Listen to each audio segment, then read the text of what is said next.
bigger boat.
You're gonna need a bigger boat.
Hey, what is going on, everybody? Welcome, welcome, welcome.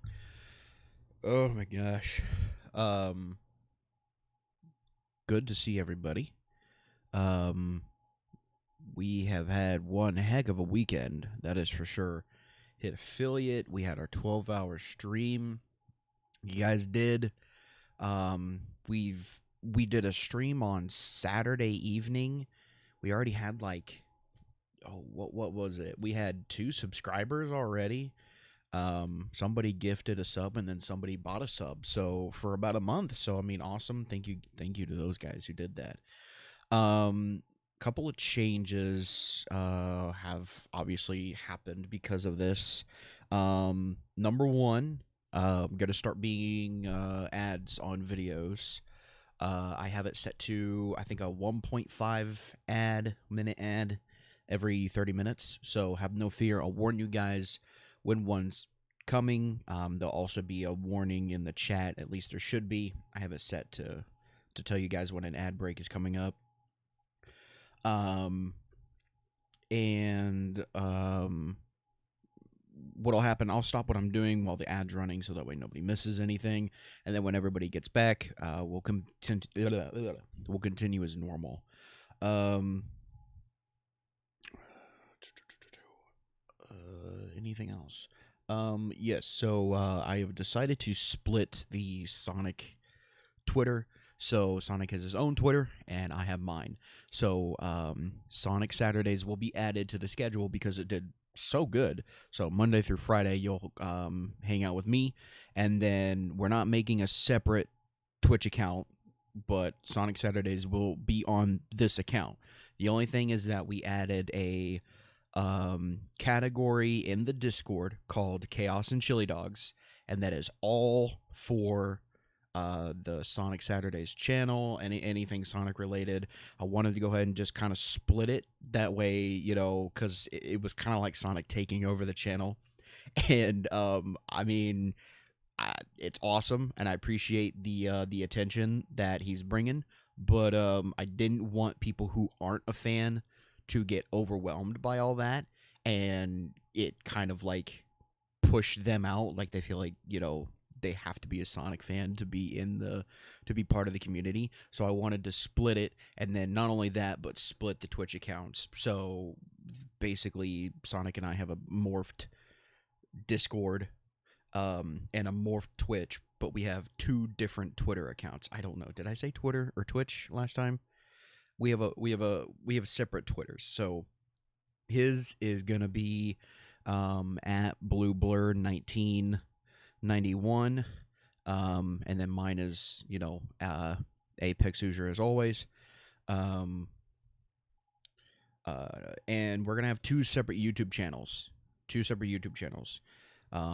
it's a lot it's a lot easier to have 2 separate YouTubes than it is to have 2 separate Twitches. Especially since this one's doing already, above,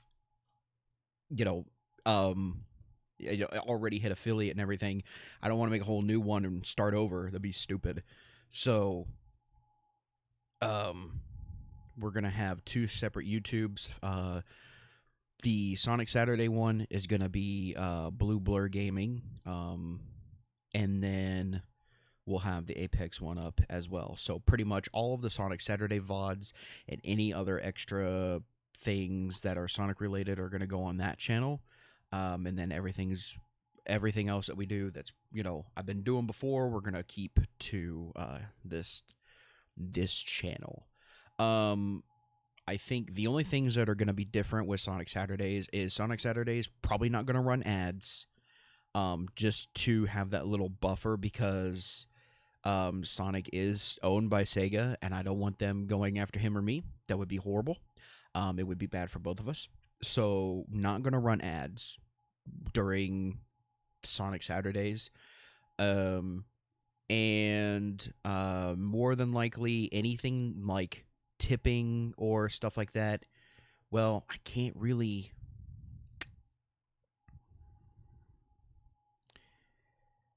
I'll have to think about that one. But because I mean, if subs are going to be on, then it wouldn't really matter whether I have it on or not. I'll have to do more research and look into that. But definitely not going to run ads on those just because I don't want to get in trouble. Um, but yeah, I think that's going to be the only big difference is the Sonic streams. I don't know if I don't know if we're going to make money off of that. We may not. We could possibly. I don't know. I know there are. You're good, Silver. You're good. I don't know how that works. I know there are other um, Sonic related streamers out there who are doing the same thing. I know there's like a Rouge VTuber out there. I know there are other Sonic VTubers out there. So there's a lot of other people doing it, but I don't know if they're doing something special to make sure that they don't get in trouble. But just to play it safe, we're not gonna run ads on Sonic Saturdays, okay? So we're just not gonna do that. I'm pretty much just stalling because I don't want to do this. But I told you guys I would. I'm not looking forward to coming back to this game. But it is what it is, I guess. I made a promise, and we're here. I'm fulfilling that promise. So we're playing a dating sim, guys. I am a lonely single Pringle, and I need to learn how to talk to women. So this is how we're gonna do it. We are playing. Would you like to run a maid cafe? And surprise to me, they actually made 2 other games. There are 2 sequels to this. There's this one, and then there's 2 and 3, pretty much.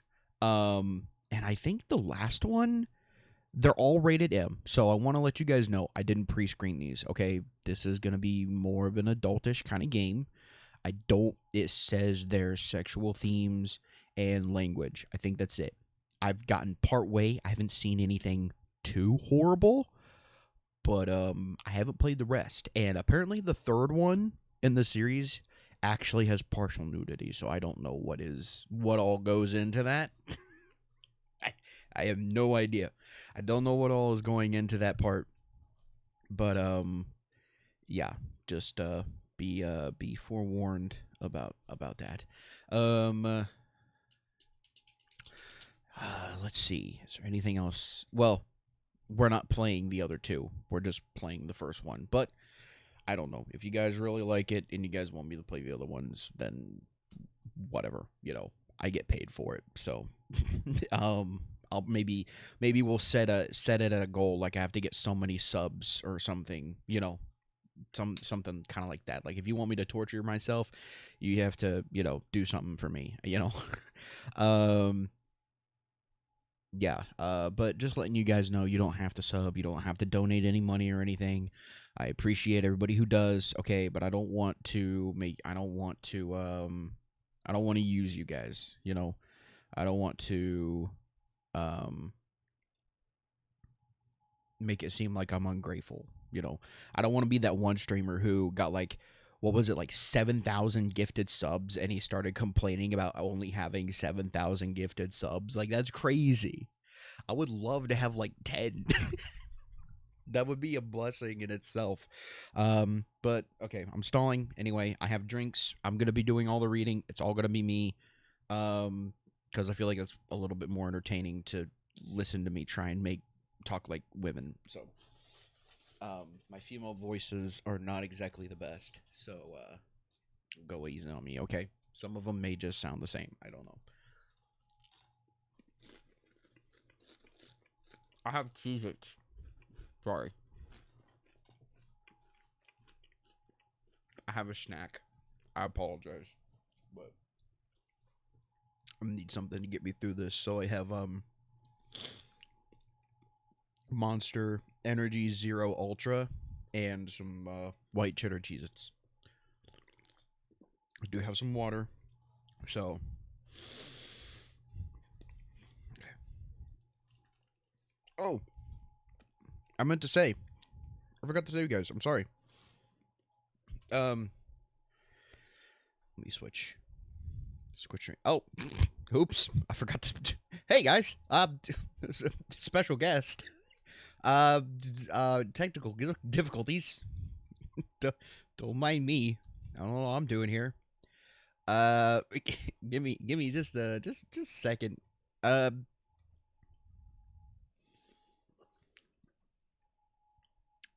do do do do do do do do do do do do.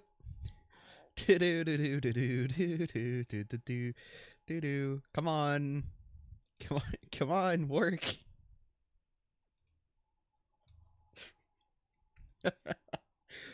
Okay, there we go. No.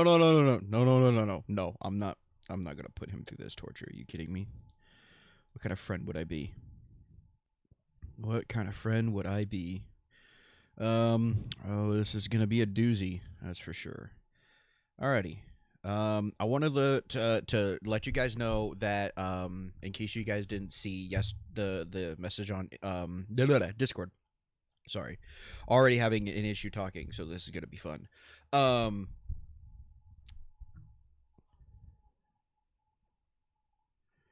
on, let me make sure my headset's on.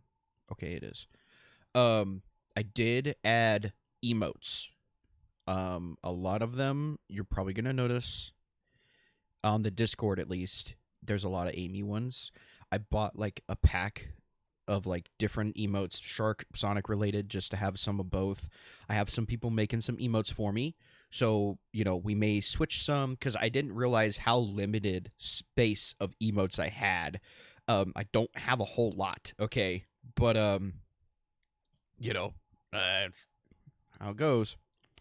But I wanted to let you guys know that I do have emotes. There's base emotes. I do have ones for tier 1, tier 2, and tier 3.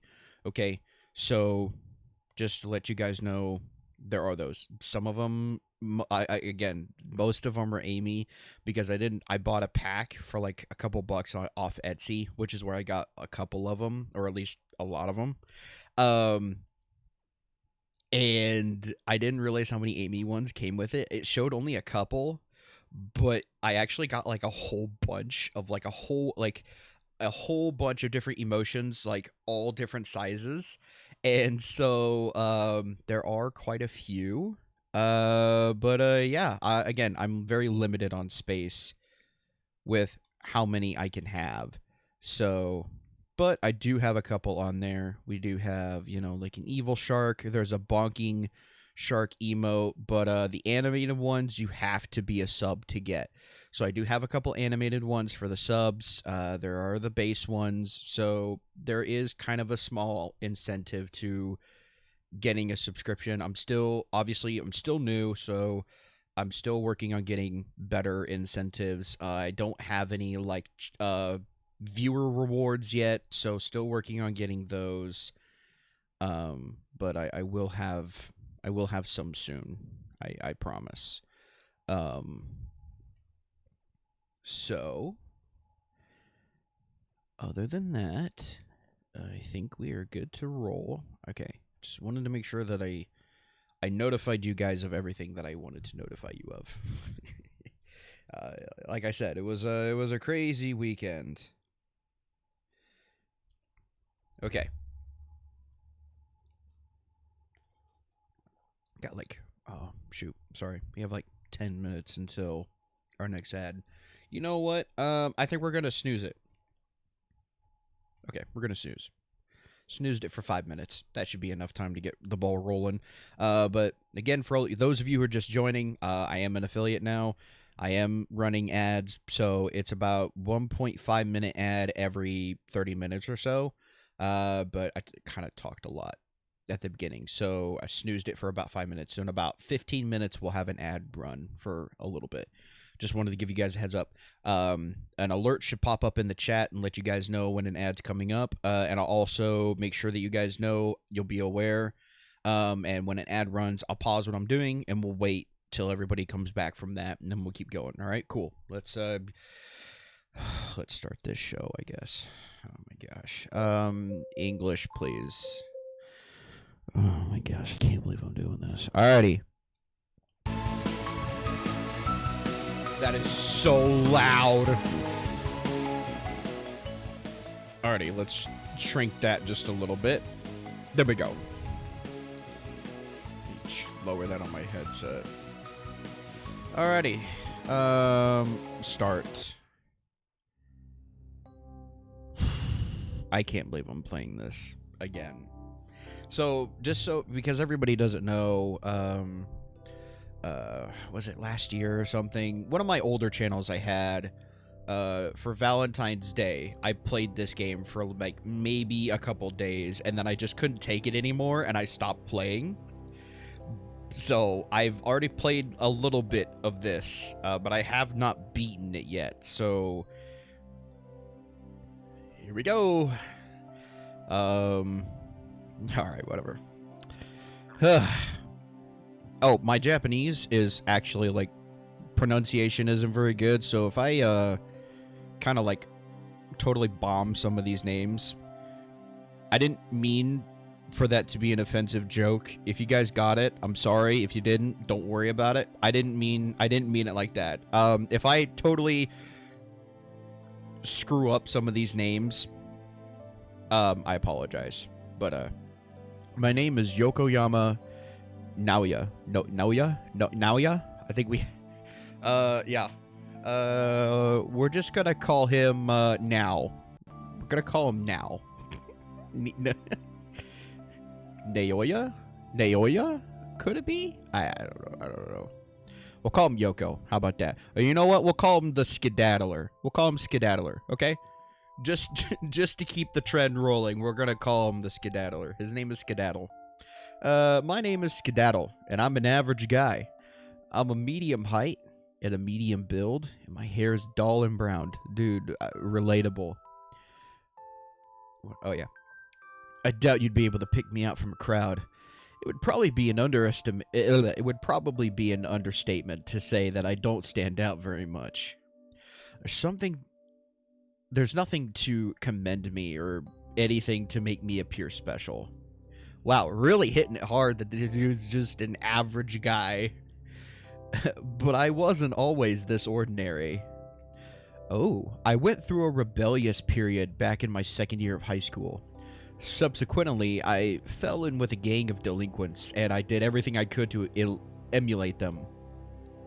I bleached my hair blonde, I began cursing people indiscriminately, and even learned how to ride a motorcycle. Oh, Skedaddler is such a player. What a delinquent. I stopped attending school and my performance plummeted.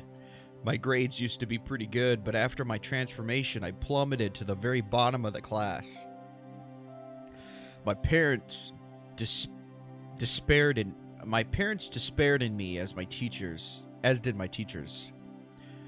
What in the world has gotten into you now? Or Skedaddle. Yeah, his name is Skedaddle. Forgot. What in the world has gotten into you, Skedaddle? It's like you changed overnight. This isn't the sweet, well-behaved boy I remember. My mom often said, more like sobbed, words such as this to me, with tears in her eyes. She was so worried about me going back home, started to feel like a pain. She was so worried about me going back home started to feel like a pain. Sometimes I didn't return home at all, and crashed for the night on one of the couches of my fellow gang members. I kept this up all the way into my third year of school. I didn't cut it out until a few months before university entrance exams rolled around. It was about this time that I realized with a jolt how stupid I was being. I was throwing my future away. For what? Wasn't I wasting my time? I did a bit of soul searching and came to the conclusion that I didn't want to remain a delinquent. Sure, it was fun and games, but when I was a teenager, but what about when I got older? How would I ever be able to hold down a job or make a living? Odds were I end up embroiled in something shady and then get sent to prison. That was the jolt I needed to wake me up. I dyed my hair back to its original black. Wait, he said his hair was brown, and now he says it's black. Now, I don't know. This obviously wasn't made by like a AAA company. I'm guessing the person who made it probably, didn't speak English very well, so there may be some some grammatical errors, maybe some spelling mistakes of some kind, but just a heads up. I dyed my hair back to its original brown. I began to speak in a more refined and polite manner, and I started to take my education seriously. It was like the last 2 years of my life had never stopped. I began studying for my university entrance exams, alongside my best and now my only friend Ichigo. I remember Ichigo. I worked hard, but it was in vain. I wasn't able to pass the entrance exams, which might be expected, given how little attention I paid in the last half of high school. I have every intention of applying to university again so I can get a degree, and hopefully a semi-decent job, but that will have to wait until next year. First, I've got to hit the books. It's a daunting idea, trying to cram about 2 years' worth of info into my head in only one, but I think I'll be able to do it. I might be average, but I'm pretty tenacious, and I don't back down from challenges. My stubbornness might be one of my redeeming qualities. I don't want my life to revolve around nothing but studying, though. If I'm gonna get back on the straight and narrow, I'll need to start looking for some sort of job. If I was still living with my parents, it wouldn't be such a big deal, but I'm not. I'm actually living with my friend Ichigo. It's a long story. We're not living in an expensive city, but rent isn't cheap. Yeah, tell me about it. Ichigo has her parents to help her out, but I explicitly told my own folks I'd like to try and hack this whole independent living thing alone without their aid.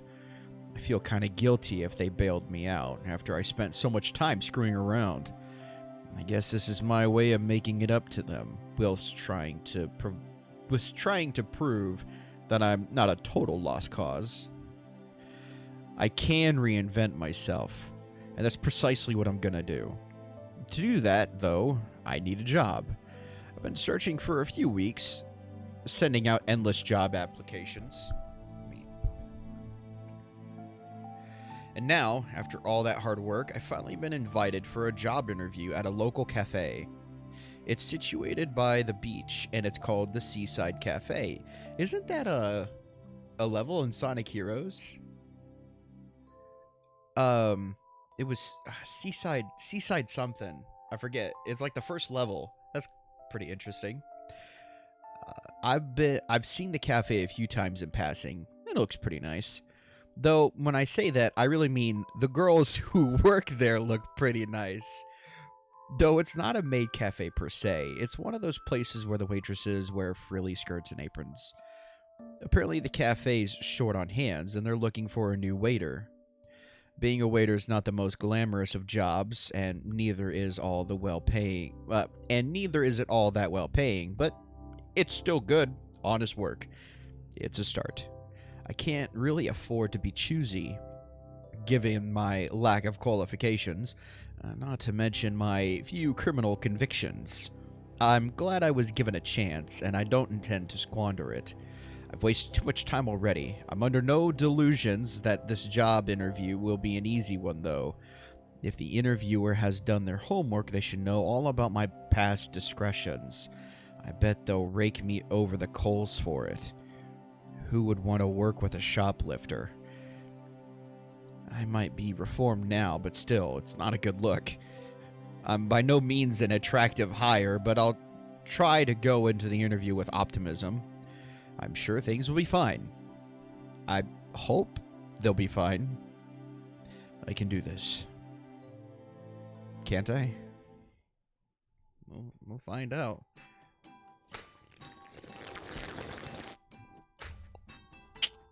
Oh, okay. I'm gonna need more Cheez-Its. No matter how hard I try, I'm not ready ever for this.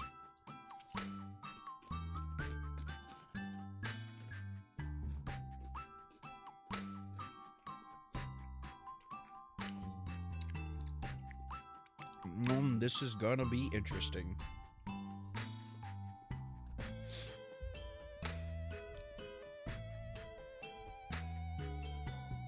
All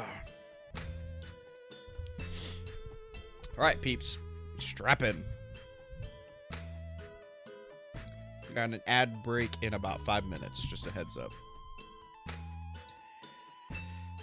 I'm stalling. Alrighty. Here we go. My. Look at you. Aren't you a cute boy? You far exceeded my expectations. Hehe.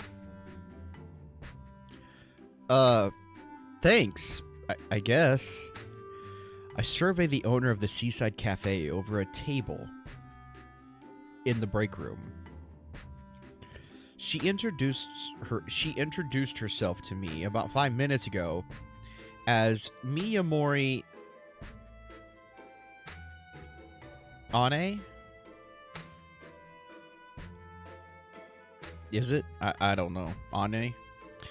The proprietress to the Seaside Cafe. She's a fairly attractive woman, I suppose. Probably in her late 20s to early 30s. Though, given all the makeup she's wearing, it's hard to get an accurate read on her age. It's not like I can come out and ask her about it either. I've heard women are pretty sensitive about stuff like that. Very true.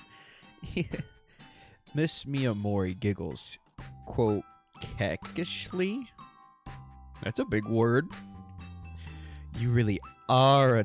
Wait, sorry. You really are a darling. I think you would fit in quite well in my establishment. Several pretty young girls work here, but we have a dire shortage of handsome young men. Why are you looking at me like that? Whoa! Okay! Am I really getting hit on the first day? I haven't even started yet. I haven't even started this job.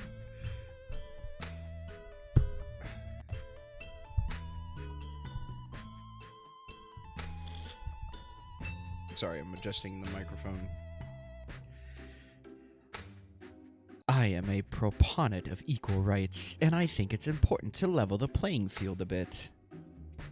Pretty girls bring in more customers, but I can't solely employ the fairer sex. It wouldn't be fair. Right. So, I shift uneasily in my chair. I hope I'm not sweating. That would make for a good first impression. Not that it matters, I guess. Miss Miyamori seems to have taken with me already. Are you interested in giving me the position? But of course. Miss Miyamori claps her hands together. You are a very sweet boy. And humble, too. I love well-behaved children like you. Children? I frown. I'm not in high school anymore, you know. I'm an adult. I am an adult. There should be no more problems then. I would be very happy to welcome you to the Seaside Cafe, dear Skedaddle.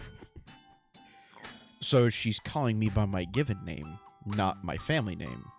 Talk about forward. This woman seems kind of shameless. You don't say. But given her attire, I guess that's a no-brainer. It might just be my imagination. I hope it's my imagination. But it looks suspiciously like she's trying to push her chest together. Whew! Crap. I should probably stop staring. I'm very flattered, Miss Miyamori. You're calling me that? Miyamori pouts. That's so stiff and formal. Well, this is a job interview. I'm trying to be polite. Okay, we got about 30 seconds until the ad break, so we're just gonna wait here until it's over, and then we will continue.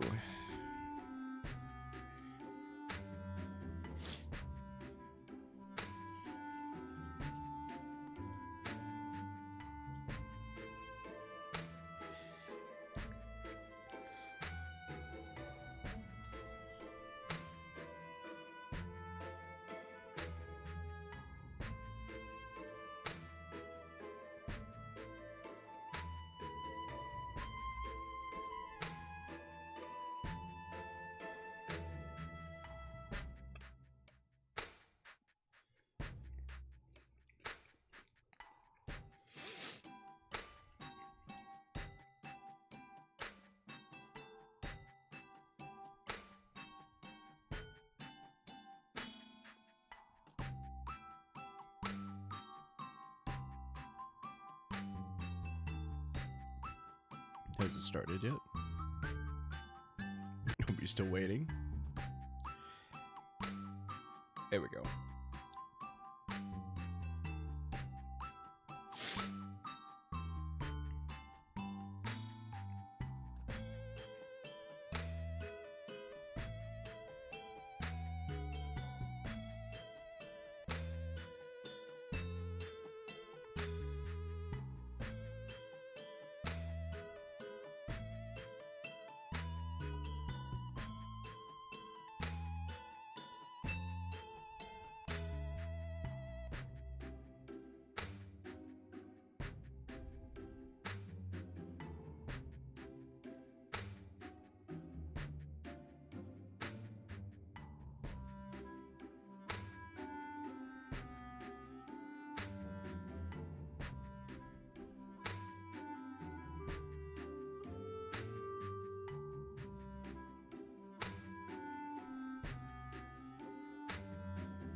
Are we back? I think we're back. Alrighty, hello everybody, welcome back, welcome back. Hope you guys enjoyed your little ad break there. Let's continue with this, cringe. Let's just call it what it is, guys. It's cringe. Okay, I know. But I made a promise, and I'm gonna stick with it, okay? Oh, you. Miss Miyamori laughs and waves one hand in my direction. You worry too much. I too like serious boys. But you can afford to loosen up. This is no longer a job interview, dear. You already have the job. Boy, that was fast. She didn't even ask me any questions beyond whether I have a girlfriend and if I think her clothes suit her. Oh, that's a pretty easy interview. Something smells fishy here. And that isn't because we're so close to the beach. Now, why don't you loosen up and call me Anye, just like everyone else? We're all one big family in the Seaside Cafe. I'm everybody's hardworking, reliable big sister. Everybody under this roof calls me Anye, even Mayuki, though it took her a while to warm up to the idea. She's very serious, just like you. I think the pair of you might get on. In fact, Mayuki. I guess she's one of the girls who works here. If I'm going to work here myself, I'll probably meet her soon enough. That's something of an exciting prospect, but this flimsy excuse for a job interview has left me feeling a bit disconcerted. I think I'll keep calling you Miss Miyamori if it's all the same to you. I wouldn't want to overstep my boundaries. And I don't want to invite her to overstep her boundaries either. I think she's probably teasing, but you never know. So, that's how it is. Miyamori pouts. You really are serious, but never mind. I'm sure your cute big sister will be able to warm you up. Keep it together, keep it together, keep it together. Cracking you is gonna be a challenge. I can hardly wait. Yeah. It sounds great. I'm glad you want to offer me this position, Miss Miyamori, but I do have a few questions, such as, I frown. Didn't you look into my past at all? I thought that was a pretty standard procedure when taking new hires. Of course, I always do my due diligence. Why do you ask? Well, my frown deepens. I'm not sure why I'm trying to sabotage my own chances. It seems self-defeating. I should be glad Miss Miyamori is willing to overlook my past, and I am, but isn't this a little too easy? Don't you know that I used to be in a gang back in high school? I wasn't the greatest of guys. Oh yes, I know all about that. Then you should know that I got into trouble with the police too. Yes, indeed. You were caught shoplifting, weren't you? That's right. It's very funny. I wouldn't think it to look at you now. When I learned of your past, I thought you'd be a tall, foul-talking boy with bleached blonde hair and tattoos. But you look quite ordinary. Well, yeah, I've done my best to clean up my act. I'm an adult now. But back then, I was a stupid kid. I got into lots of fights and did and said stuff I didn't mean. There was no real reason for it. I just wanted to stand out and feel special. But this is the past. Yes. It was almost a year ago. Then I failed to see the issue. There's no reason why I should mistrust you when you're doing your best to put your best foot forward. I believe that everyone deserves a second chance, regardless of what they've done. With a few exceptions, of course. You've never stabbed anybody, have you? What? No, of course not. Or shot them. Where would I even get a gun? Or dissolved any bodies in acid? No, wait, that's evil. I was just a petty thug, not a stone-cold killer. Then there is no problem. I can forgive a bit of shoplifting and even a few fistfights. Boys will be boys, as they say. You were very, very naughty. Don't say it like that, please. It's weird. Your poor parents must have been beside themselves. But that has nothing to do with me. I'm not your mother. I am your cute, reliable big sister. And I can forgive you for your past mistakes, provided they remain in the past. You wouldn't want to rob me, would you? No, I already said I'm not like that. Not anymore. Very good. You're such a sweet boy. Oh, jeez. This is the weirdest interview. Miyamori raises from the chair and smiles. Here's a heads up, though. If you did betray my trust, I'd be beside myself. I think I'd cry. You wouldn't want to break your big sister's heart, would you? No. No, I wouldn't. Then this arrangement between the two of us should work out wonderfully. I'm looking forward to working with you. Skedaddle. I'm calling him Skedaddle because I don't know how to pronounce his name. Right. Oh, sorry, that's wrong person. Right. You too. Thank you for this opportunity. It's all right. You don't need to thank me. And don't be so distant. I might be your boss, but I'll have you calling me Anya before the week is out. Oof. What was that? Oof. What? Right. I'm not sure if I like the sound of that laugh. It's kind of creepy. Would you like me to show you around the cafe? I'll give you a brief rundown of all your duties, and I'll introduce you to our cute waitresses. Now, this is what I was really looking forward to. The waitresses in the Seaside Cafe are unmistakably beautiful, and they're around my age. I don't mean any offense towards Miss Miyamori, but I'm not into women much older than me. I'd far rather flirt with a girl my own age. Man, what a loser, am I right?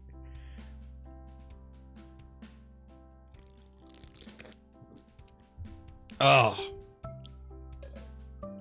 It's just gotta keep getting better and better. Let's see. Miyuki's the uptight one, if I remember correctly. So, is this the new guy we'll be working with? A pretty girl with long dark hair, who Miss Miyamori introduces as Miyuki, surveys me with pursed lips. She's wearing a cute black maid dress with a white apron, with a white. Oh, I'm sorry. I can't read. She's wearing a cute black maid dress with a white ruffled apron. A large red ribbon is tied to her throat, like a bow on a present, and her trim waist is cinched in by yet another ribbon, which is white. Her outfit's pretty standard as far as maid dresses go. Not that I know much about that. But there is a unique point amongst her apparel which stands out. She's wearing what appears to be a pair of cat ears on her head. Is that part of the dress code in the Seaside Cafe?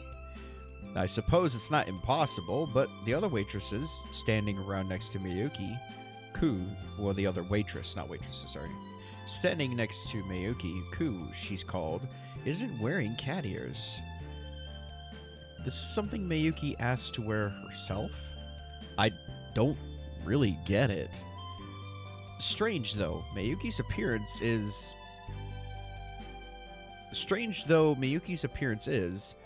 she is pretty cute, as is Ku. Now, I wonder which of them is the cutest. Why are characters so weird? He asks himself the strangest questions.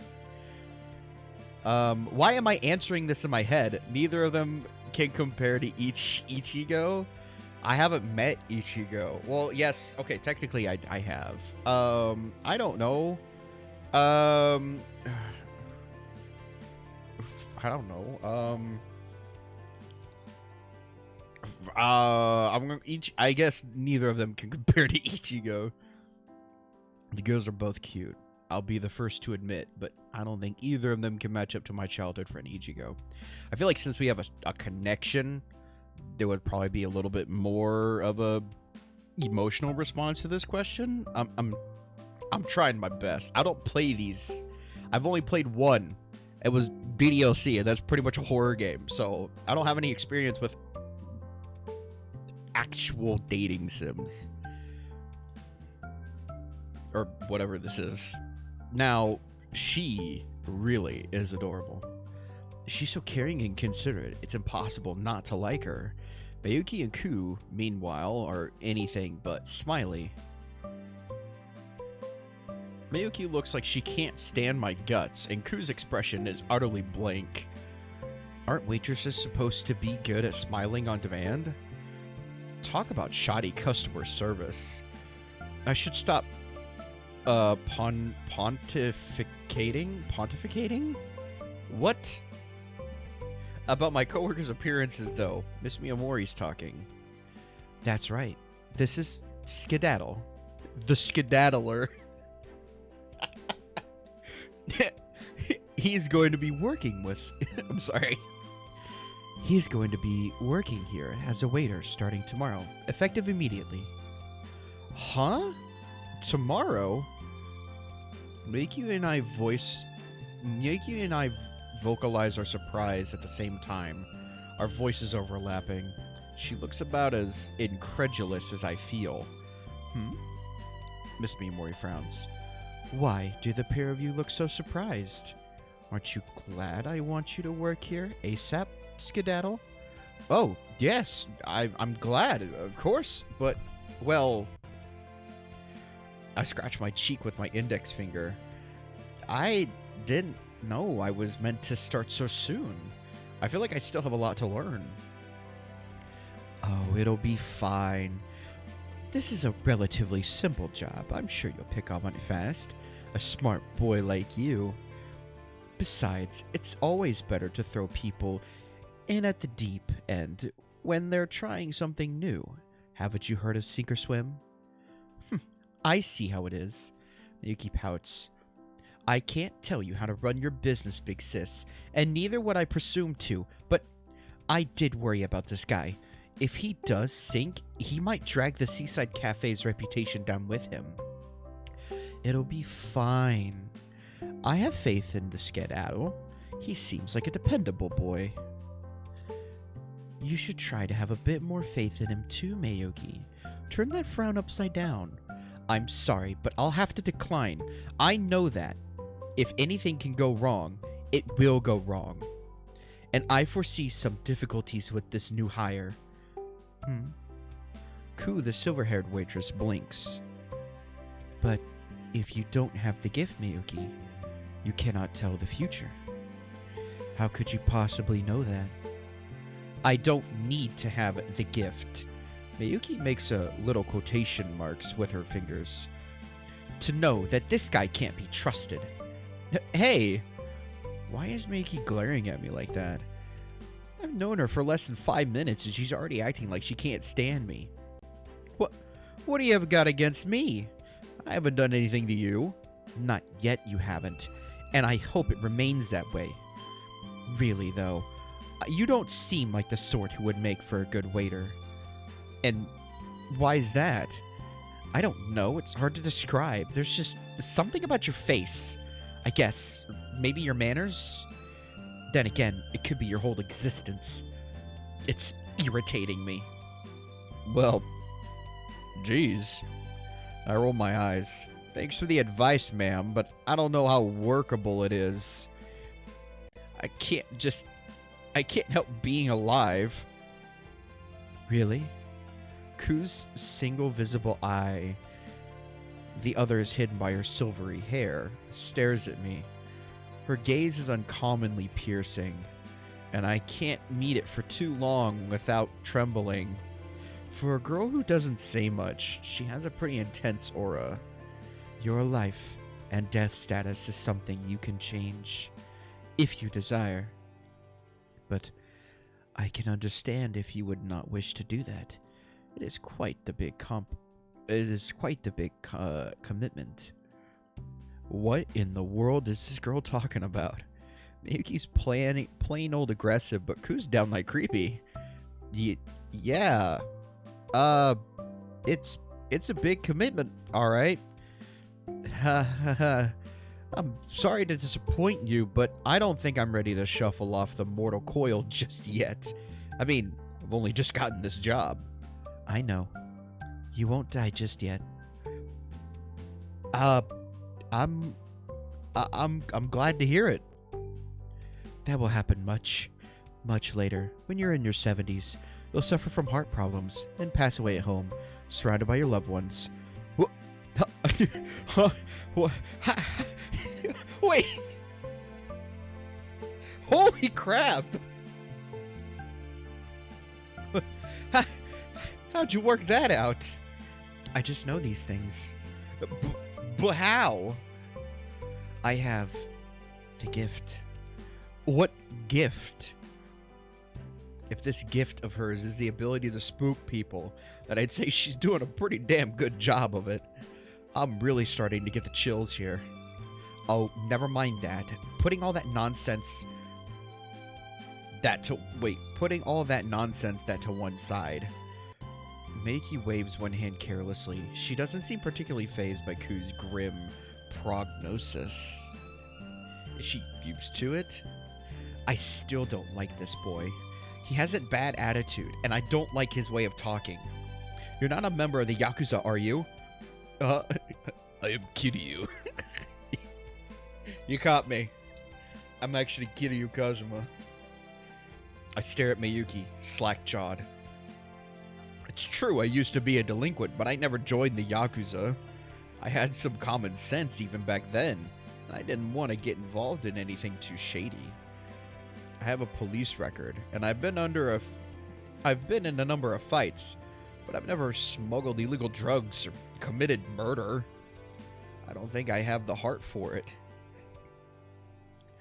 Of course, I'm not a member of the Yakuza. Do you think I'd work here if I was?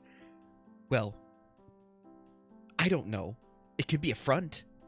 A front for what? For evil, illicit things. You just look disreputable. Wow. How bad does a guy gotta look? I bet you're the type of guy who'd try and hold a girl's hand on the very first date. You creep? No, wait. I think that's pretty normal. That's exactly what a degenerate would say.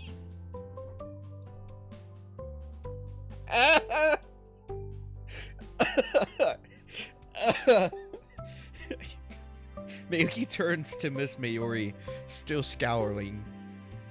I don't want to work with this guy. Really? I couldn't tell. But I suppose if I don't have no choice, if you've already offered him a position, then I'll try to behave myself when we're together. But if he does anything to cause offense, I'll be sure to let you know. I am a heroine. I am a heroine of love and justice, and I cannot in good conscience let criminals roam free. Love and justice, huh? Yuki's been nothing but incendiary towards me, but this turn of phrase still prompts a smile. There's something nostalgic about it. You aren't a fan of magical girl shows, are you? What? Of course not. Where did you get such a silly idea like that? Ha ha ha ha ha. Right. I guess that proves it. Mayuki, despite her serious demeanor, is a huge fan of cute kids' cartoons. Who would have thunk? Now, everybody, let's all try to get along. I'll do my best if he promises to keep his hands to himself. I haven't even done anything yet. Not yet. But you will. Ha! That proves it. Mayuki stabs a finger at me triumphantly. Even Ku's saying it. She doesn't trust you either. No, that isn't it. I just have a feeling. Events are now being set into motion. We're going to work together and then, who knows? Ku stares at me, her visible eye wide. I cannot predict what or when, but something big is going to happen. I can feel it. Okay. That's great. Wow. All right. So before we continue, got the job. All of a sudden, my boss is a total MILF.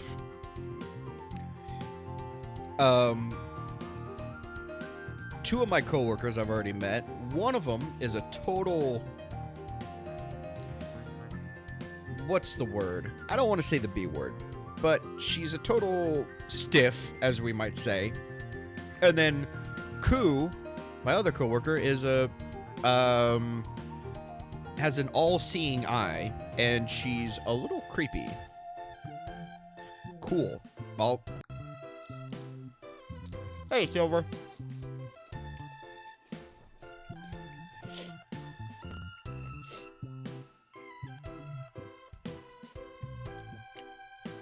How very interesting.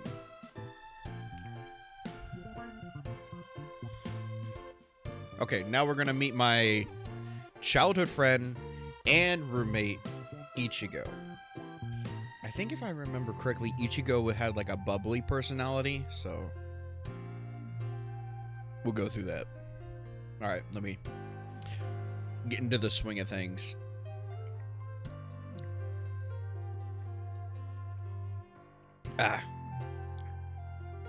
Skedaddle, welcome back. I'm greeted when I return home to the cheery sing-song tone of my best and only friend, Suzuki Ichigo. Ichigo and I go way back. I guess you could call us childhood friends. We used to live next door to each other, and we went to the same elementary school, middle school, and high school. We walked to school together when we were kids, and since our moms were good friends, she'd always be around my house during the weekend. I guess it's inevitable we'd become close, despite being dissimilar on many counts. My relationship with Ichigo kind of dropped off during my second year in high school, after I fell in with those delinquents. I barely spoke to Ichigo at all, and our relationship seemed on the verge of crumbling until I wised up. Ichigo helped me study for my university entrance exams, and though I didn't pass, I appreciated all the help she gave me. Ichigo did pass her exams, however, and now she's training to be a nurse at a small cozy campus by the beach. Oh, wow, that's pretty cool. Just a heads up, 5-minute warning, we will have an ad coming up in 5 minutes. Ichigo could have stayed with her parents and commuted to college, but the university is about an hour away from our hometown by train. Figuring that it wouldn't be worth the time or the money to commute, she decided to rent a place closer to her university instead, with a bit of financial help from her parents. She didn't move into this small apartment on her own, though. She invited me along for the ride too, and after some deliberation, I decided to accept her offer. I didn't have any real reason to leave home, but it was starting to feel kind of stifling. What with my mom breathing down my neck about my failed entrance exams, I wanted to get away from my parents' crushed expectations and take in the soothing sea air. I moved in with Ichigo a month ago, at the start of the semester. Since then, I started looking for a job. Don't worry, I completely understand Wi-Fi troubles, dude. It's all good.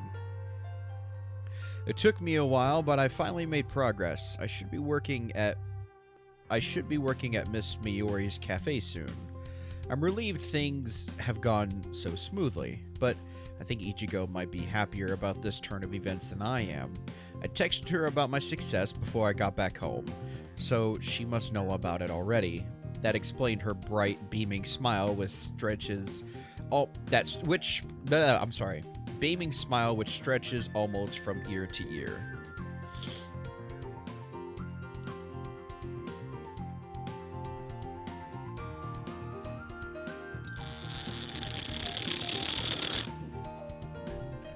Oh! Woo! Ah! Jackpot, baby! Sorry, did I say that out loud? Apologize. I'm cool. I'm so pleased for you, Skedaddle. Congratulations on your new job. Clap, clap, clap. Ichigo doesn't actually clap. She can't. Her hands are occupied with a ladle. She's standing in the kitchen by the stove, a frilly apron layered atop her casual clothes. She's cooking something, though I'm not sure what. Maybe chicken curry? There's a chopping board by the counter covered in bits of diced carrot and onion, and the aroma of curry roast is heavy in the air. Steam's beginning to waft from the rice cooker, and the kitchen smells amazing. It's kind of messy in here. Ichigo isn't the tidiest of people, but I don't mind that. It makes the house look lived in. Ichigo and I only been here about a month, but it feels homey already. Thanks, Ichigo. I appreciate it. What are you cooking? Oh, it's just my chicken curry. Ha, I knew it. It's a simple dish, but I know you're fond of it, so I thought I'd whip up something nice to celebrate your new job. I dashed all the way home from the supermarket as soon as lectures let out, and I found the juiciest chicken breasts I could. Sorry. It was kind of expensive, but I think it'll be worth it. This will be a chicken curry to remember. I'm gonna add lots of onion too. I know you like onion, and carrots, and potato. This curry will be chock full of all the things you like. I picked up some beer too, so we can have a real proper party and have a caramel pudding for dessert. Oh wow. Let's have some fun, Kay? That sounds great. Thanks for doing all this for me, Ichigo, but you didn't need to. I don't want to be a burden. It's no burden, silly. Ichigo refutes me, as she always does, with a blinding smile. Beer. Yeah. Got that beer.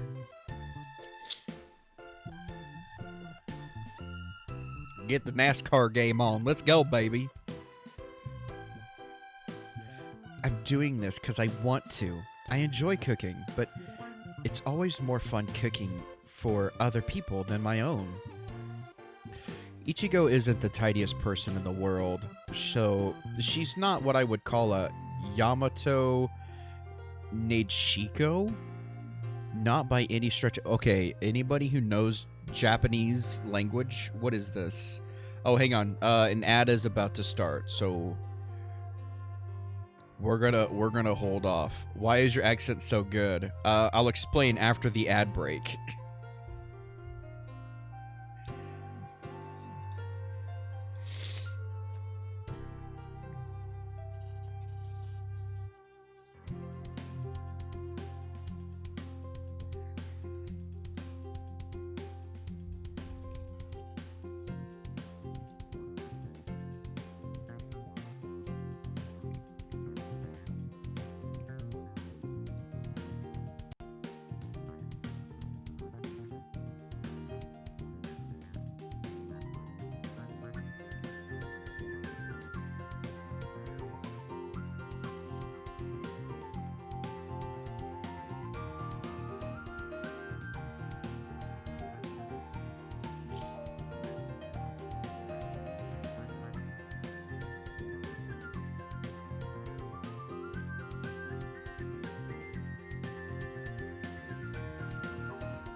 Are we back?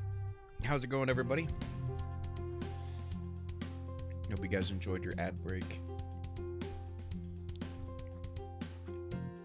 I wish I could see what ads it plays, you know, that way we could compare all of our ads that we got, but it's crazy. I don't get to see them, so. But it's okay. Sorry. Okay, so, why is my accent so good? Well, that's because, part of my family is kind of like farmers, you know, kind of live more out in the countryside. And part of my family kind of lives kind of in the city. I live in a small town. So in, you know, small towns, you know, there's a mix of different, you know, kinds of people.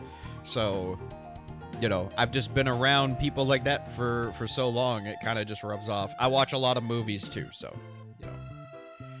You didn't get an ad? Oh, well. I think some people get one and some people may not. I guess it depends. I really don't know. But okay.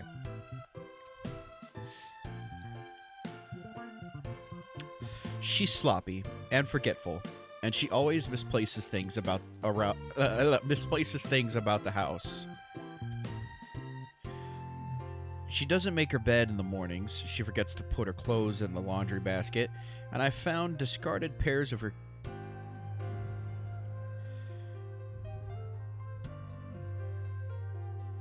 I'm so sorry, guys.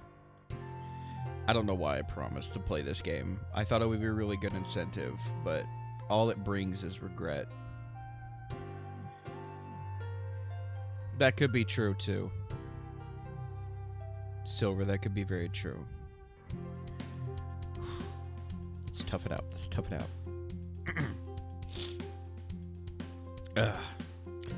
out. Sorry. And I've found discarded pairs of her cute pink undies on the bathroom floor before. She's messier even than I am. I don't know why you gotta be so descriptive about it, dude. Like, why? I don't need to know your thoughts about it. When it comes to cooking, however, she's no slouch.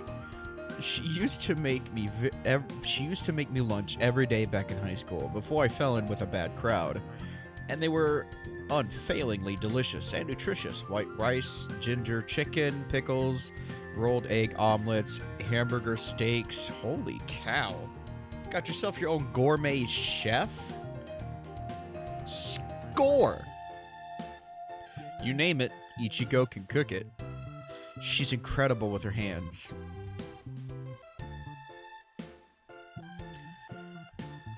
Uh-huh. Oh, I bet. I love seeing other people enjoy my food. You especially. I'm calling him Skedaddle because I don't know how to pronounce his name. So his name is Skedaddle the Skedaddler. You especially, Skedaddle. You're always so complimentary. Of course I am. Your food's amazing. It deserves nothing but the highest of praise. In fact, I think it's wasted on a guy like me. Not at all. I wouldn't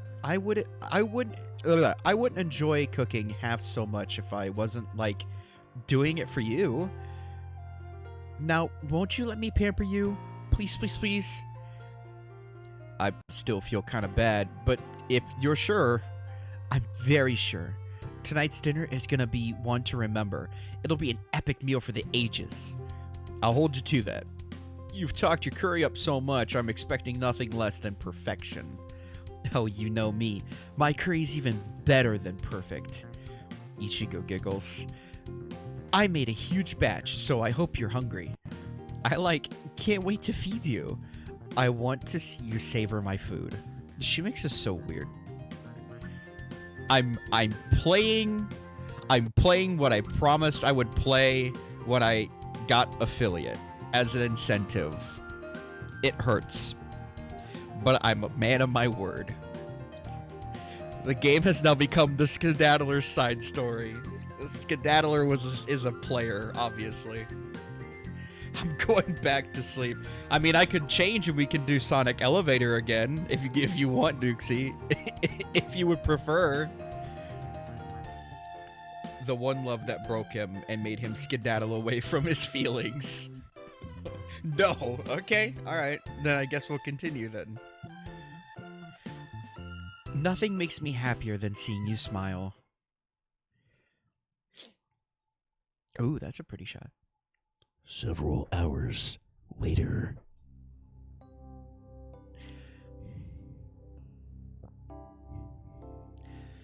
Hey, yo.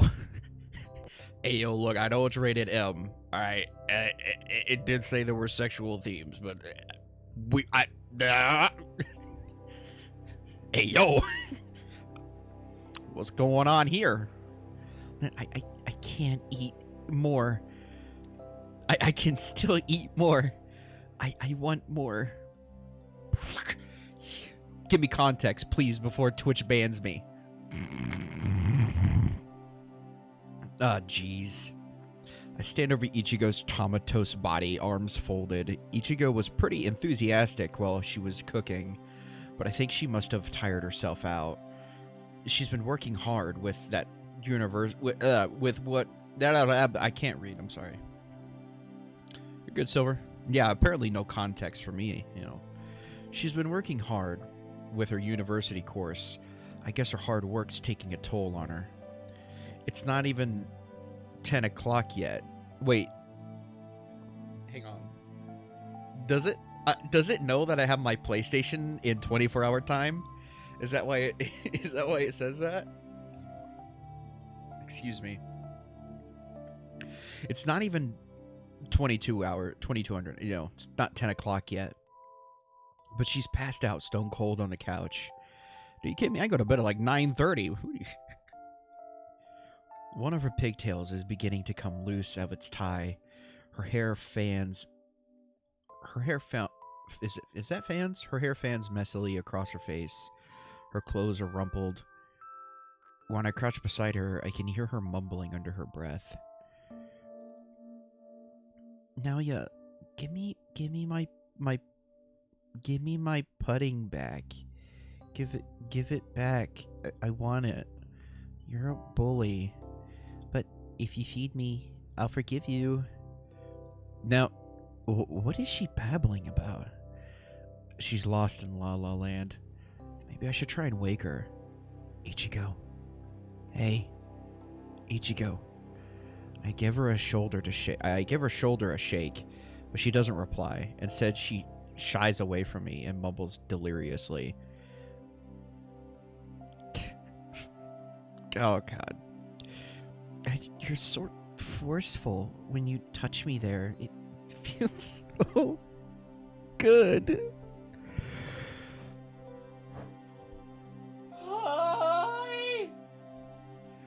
Hi. Abandon ship. Abandon ship. Abandon ship.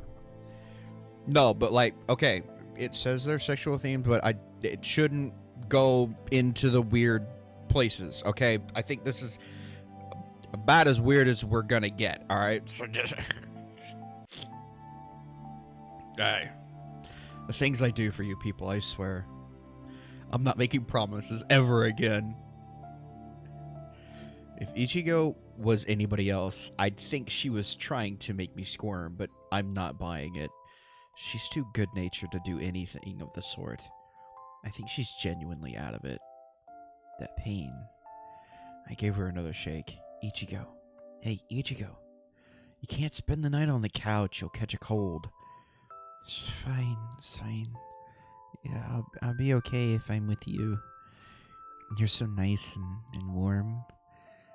I want to cuddle. You want to cuddle and eat pudding? Eat pudding. I thought my... Wait, what is it? I thought my entreaties might have reached her for a second there, but apparently not. She's started to snore. She looks kind of cute, actually, her rumpled appearance notwithstanding. I've never really thought of Ichigo as a member of the opposite sex. I've known her for too long, but sometimes, in moments like these, I'm taken aback by her good looks. She's undeniably adorable. Vulnerable, too. Don't say things like that. Skedaddle. Skedaddle. Come on, man. Don't be saying things like that on Twitch, man. You're gonna get yourself called out, dude. If I wanted, I could bend down and claim those Pert's lips first and a kiss. Come on, man. You can't be saying stuff like that, dude. We got like four witnesses. You can't be saying stuff like that. But of course, I'm not gonna do that. We're just friends. Okay, yeah. Why am I thinking stuff like this anyway? Because you're a guy, okay? And we're just wired to think that way. It's all good, man. It's all good. Single Pringle, you know? It's okay, man. You're good. I must be tired, too. Get it together. I slap my cheeks with both hands, then I give Ichigo a shake. Ichigo, can you hear me? No dice, huh? Now, this has presented me with something of a pickle. What am I to do? I guess I have no choice. Sorry, Ichigo. I'm not trying to cop a feel. I'll be gentle, I swear. I bend down and pull Ichigo into my arms. I'm every bit as gentle as I promise. She doesn't stir, even when I lift her into the air.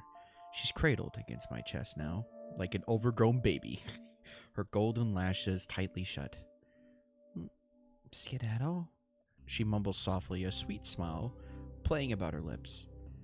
You smell good. Whoa, thanks, I guess. I wish we could stay like this. You're so strong and reliable. I don't know about that. You're actually kind of heavy. Ichigo's quite slender, but she's still a full-size human being. She weighs way more than a bag of groceries. My arms are starting to ache, and I've only been holding her a little while. I need to get her to her room. ASAP. Unfortunately, we live in an apartment, not a full house. Our rooms are on one floor, so I don't need to worry about scaling any pesky stairs. I exit the living room, walk through the nondescript hallway, then step inside Ichigo's bedroom. Oh, no way! No way! She got the stuff. That's me. She's got the shark. She's got a stuffed shark. Dude, that's crazy. Yo, that's crazy.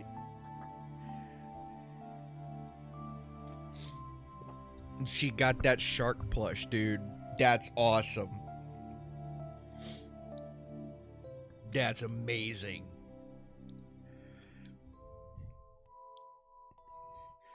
No, it's this man, officer. This man right here. I don't like where this is going. What do you mean? It's not gonna go anywhere weird. At least it shouldn't. If it doesn't, I'm gonna get banned really quick. It's not gonna be good. There we go. I wipe my... Wait, hang on. Did I miss something? Oh, I totally did. Sorry. I wipe my hands down my pants, as one might after hauling a sack of potatoes. Not that Ichigo's that heavy, or that shapeless. You better not say stuff like that. It'd be terrible. Then I skip the blanket. Then I pull the... I don't know where I got skipped from. I'm sorry. Then I pull the blankets up under her chin and ruffle the top of her head. Sweet dreams, my princess. Why would you... No, I'm not questioning anymore. Sweet dreams, my princess. Sleep well.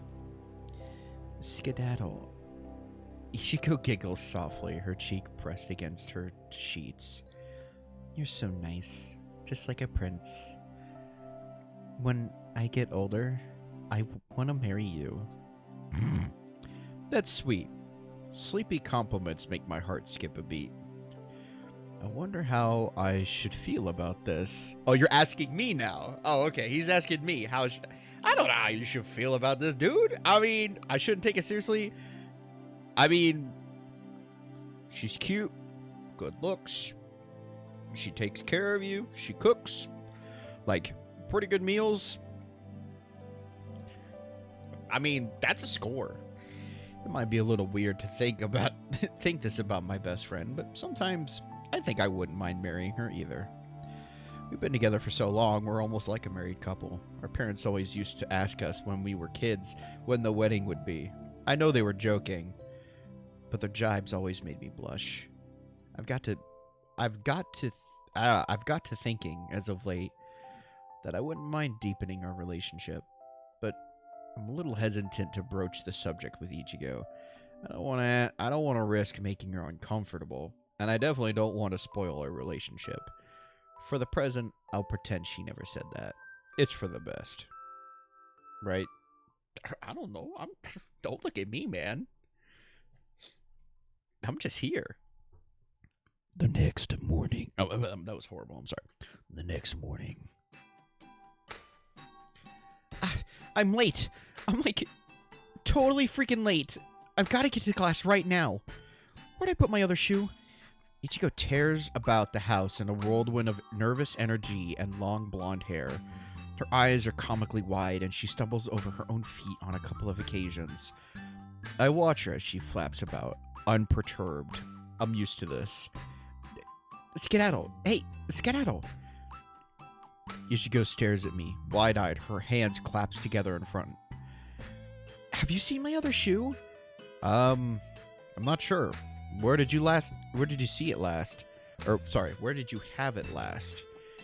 Yesterday. I took them off at the front door after I got in from buying all the food at the convenience store. At least, I think I did. Ichigo's brow frowns. They should be around here somewhere, but I can only find one. Where is it? It can't have gone very far without a foot inside it. The shoes can't walk on their own. Are you sure you took them off at the front door? Why wouldn't I? That's just common courtesy. You'd think that, yeah. But you have a habit of forgetting these things. I, like many other kids, was taught from childhood to take shoes off the moment I step inside. That's something I've done for years, and it's become part of my daily routine, just like clockwork. Ichigo, however, is a special case. She's very forgetful, and sometimes removing her outdoor shoes slips her mind. She'll be in the kitchen cooking dinner, then suddenly she'll pause, look at her feet, and gasp in surprise. What? I'm still wearing my shoes? How did that happen? She usually exclaims, as though some malevolent magical force put her sneakers back on her feet when she wasn't looking. She's tracked dirt inside the house a couple of times already. It's a bit of a pain, but I can't really begrudge her for it. I know that she doesn't mean to cause any problems. And besides, the only one she's inconveniencing right now is herself. I'm sure I took my shoes off at the door. One of them's here, at least. Maybe you put one back and forgot the other? Have you tried checking under the kitchen table or behind the couch? But behind the couch? Ichigo's brow frowns. I don't know how to pronounce that word. But at this point, I'm desperate. I'll try anything. Ichigo tears about the living room. She crawls on her hands and knees, looking behind the TV, the bookshelves, and then, aha! Under the couch. It was there after all. Ichigo retrieves her missing shoe from its hidey hole, then gets to her feet, clutching the shoe in her chest like a talisman. Is she afraid it'll sprout wings and flutter away? She looks at me and says, "Thank you, Skedaddle. You're so smart. I'd, lose my head if it wasn't for you." It's fine. I'm happy to help. Besides, it was just a lucky guess. You say that, but your lucky guesses almost always turn out to be right. You're the one who helped me find my cell phone when I dropped it, and my favorite hair tie, and my newest Hashizora Shiori CD. You must be like some sort of human treasure magnet. That's one disaster averted, but Ichigo's eyes dart to the clock on the wall. It's getting even later. Time has a tendency to do that. Yeah, it waits for no man, or so I've heard. Crap, I'm gonna be late for sure.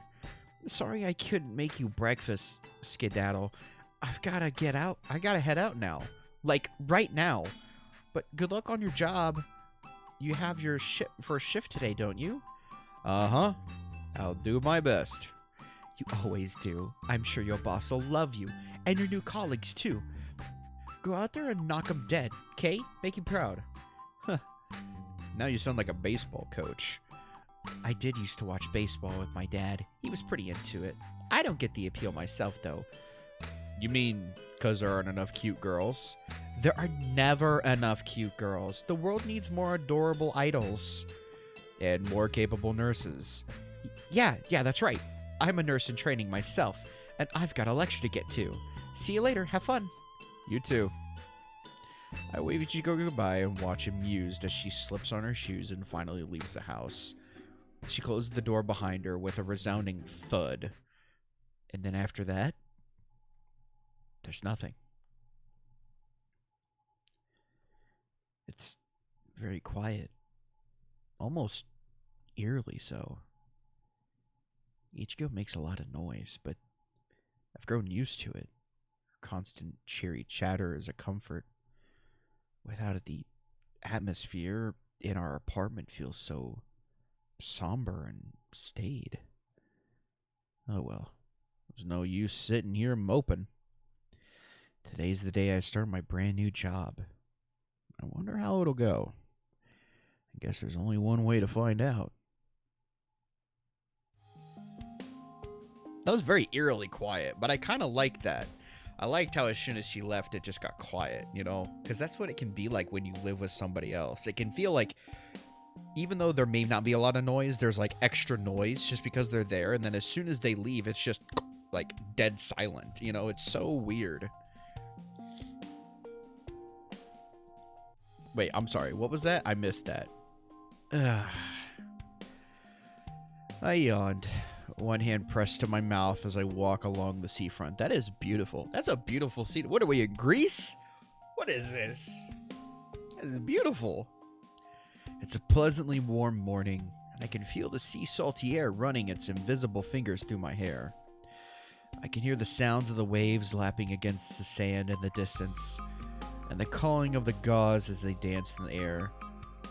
Today will be my very first shift in the Seaside Cafe, and I'm cautiously optimistic about it. Miss Miyamori seems to like me already. Perhaps a bit too much. And while Ku and Mayuki weren't exactly welcoming, Mayuki did call me a creep. I have some hope. I think if given enough time, I'll be able to win him over.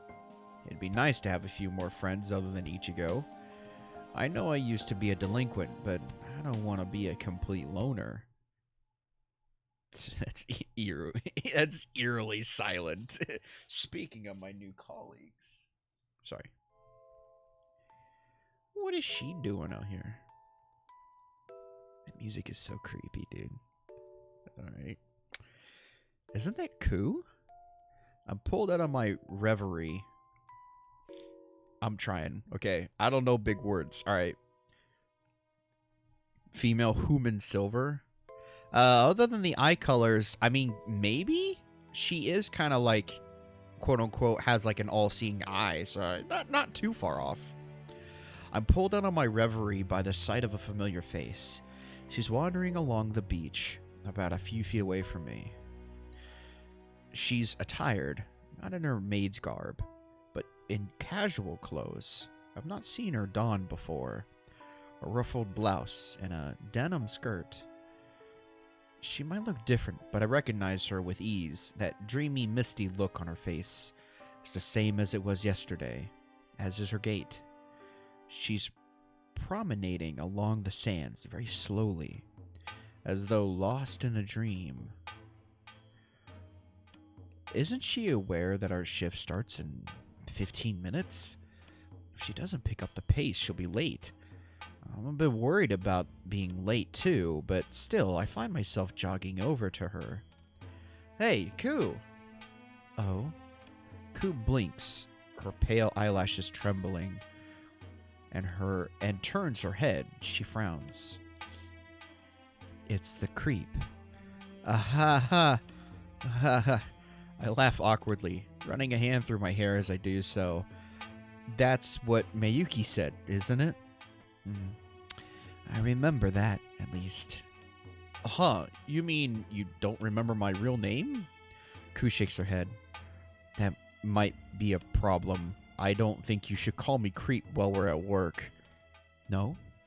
No, it wouldn't make a good impression on our customers. Then what should I call you? I'm afraid to ask what I walked into. So,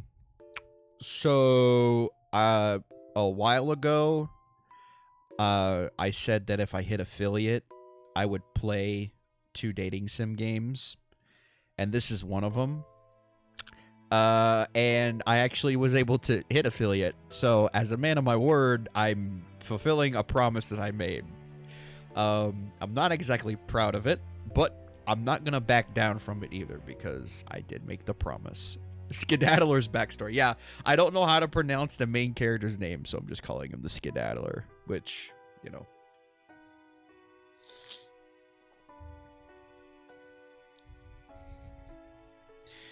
But Tails wasn't in the 12-hour stream, so he doesn't know about the Skedaddler, but you will come to know the Skedaddler in due time. Just a heads up, about a minute 30, we'll have an ad break for a minute, a minute and a half, and then we'll be back. But we're gonna continue. I'll let you guys know. Skedaddle. That's what I'm called. Skedaddle. Ku's brow frowns with what seems to be a commendable effort. Is memorizing my name that much of a challenge for her? I'll try to remember it. Good. So, what are you doing? Going to work. Right. I hope so. I hope people enjoy it. I'm pretty sure it's different than what I've played before, so when people join, they're going to be a little thrown off by this, but I hope people enjoy it. Got about almost 30 seconds until our next ad break. So I think we're just going to hold off here until then, all right? Thank you guys, everyone, so much for being here. I know, again, the game's a little off-putting to some of you, but I made a promise, and I'm not going to go back on it. So, you know, here we are, kind of all toughing it out. Skedaddler was a dear friend, lost to the ruthless and violent effects that resulted from playing 12 hours of Sonic Elevator. He will be missed. Hang on, I have a rewrite emote. I will post him in memory of Skedaddler. Get out of here. There we go. Posting that crap on my channel. No, thank you. 12 hours is insane. It was insane, but it was worth. It was so much fun.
Welcome back. Hope you guys enjoyed your little ad break.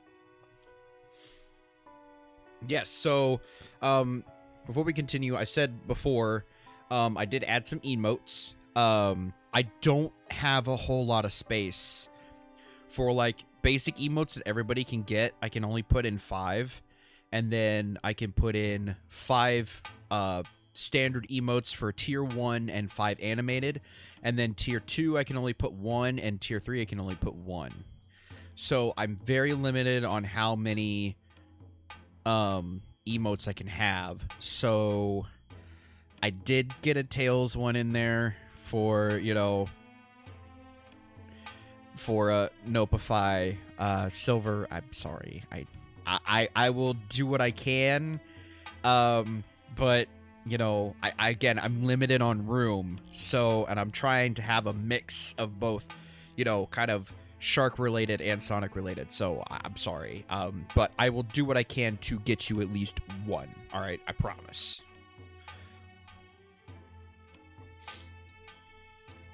Okay, let's continue.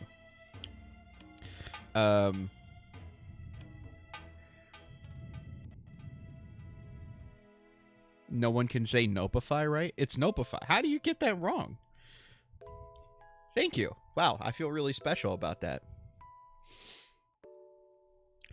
Right. I should have figured. That makes sense. I'm still curious about something, though. Do you usually walk along the beach before you go to work? Sometimes. I wait expectantly, but Koo doesn't elaborate. Is that all she's got to say? No explanation? That's so weird. I mean, it's Nopify. It's Nope with Ify at it. I mean, it's really, it's read how it's spelled.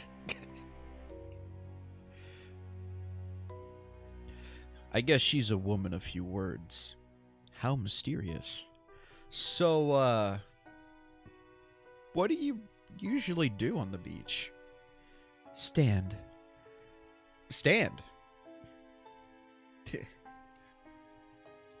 Sometimes sit. Right. So, I take it you like the beach? Koo nods. She's not very talkative, is she? I mean, honestly, relatable. I can be a very, sarcastic, like, what's the word?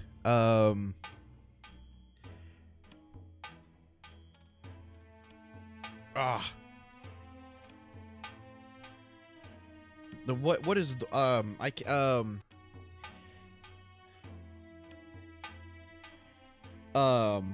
my word, like sometimes when people ask me a question, like I give them like the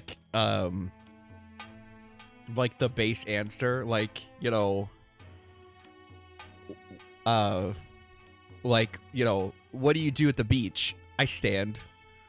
Sometimes I sit, you know, like you know, I do that sometimes. I give like the base answer, I guess, or ironic. Yeah, I guess so. I can answer ironically. What do you enjoy about the beach the most? The waves. They sound nice. Aha. I think I'm starting to get somewhere with this girl. Stony-faced though she might be, I'm glad her reply was so reassuringly normal. A lot of people like listening to the waves. The sound of the waves makes me think of the lost souls screaming.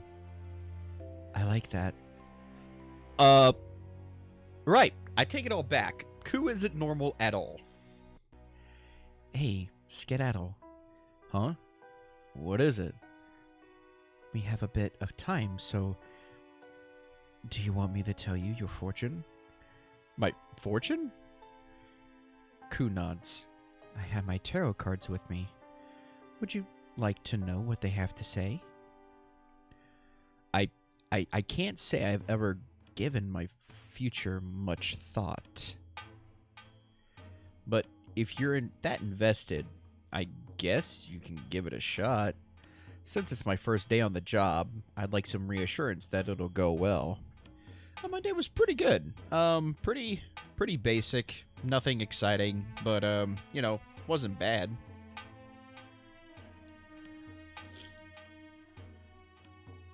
Unfortunately, I can't do that. Your future could be good or bad. It's not up for me to decide. I guess that's down to the cards, huh? No. The cards show your future, but they do not decide it. That is already set in stone. Right, so they're like a conduit. Ku nods. Miyuki called you a creep, but I think she is wrong. You seem nice to me, and you're rather intelligent. Well, thanks. I smile. So, how's my fortune? Can you use the cards to show me how my day will go? Ku nods. Let me see. She reaches into her pouch fastened to her belt, then selects a card from within. I think she's doing it at random, but if pressed, I'm sure she'd say this is all down to the whims of fate. She examines the card, then frowns. I see. What do you see? Exactly. Look. Ku flips the card over to reveal an image of a tower being struck by lightning. I don't know anything about tarot cards or what they represent, but this image of a crumbling tower looks a bit disconcerting. Surely that can't be a good sign. I guess I'm glad Ku didn't pull a super ominous card like death, but it doesn't bode well. What does that mean? The tower can mean many things. Change, destruction, and confrontation. But I think it relates to you in a very specific way. Which is... It's a warning. You should be wary of tsundere maids. What? If you're not careful, you'll get in big trouble. Tsundere maids? Are you talking about Miyuki?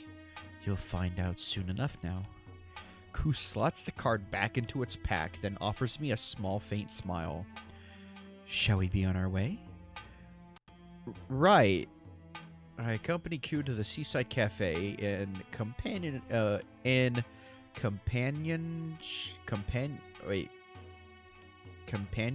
silence. Neither of us speaking. During our walk, I ruminate on Ku's ominous words. Is something bad really gonna happen? Probably. My first day working at the Seaside Cafe, I'm doing my best to get grips with the basics. I've never worked as a waiter before, and there's quite a lot for me to learn in a relatively short period of time. I'm doing my best to keep up with my new workload, but despite my best efforts, I still end up making mistakes. I'm not making that noise. I'm not doing it. I have standards, okay? This is pushing the boundary, but I am not gonna do that. I'm not doing it. I was in the process of delivering an order to the kitchen when I just so happened to bump into Miyuki. And I mean that in a literal sense.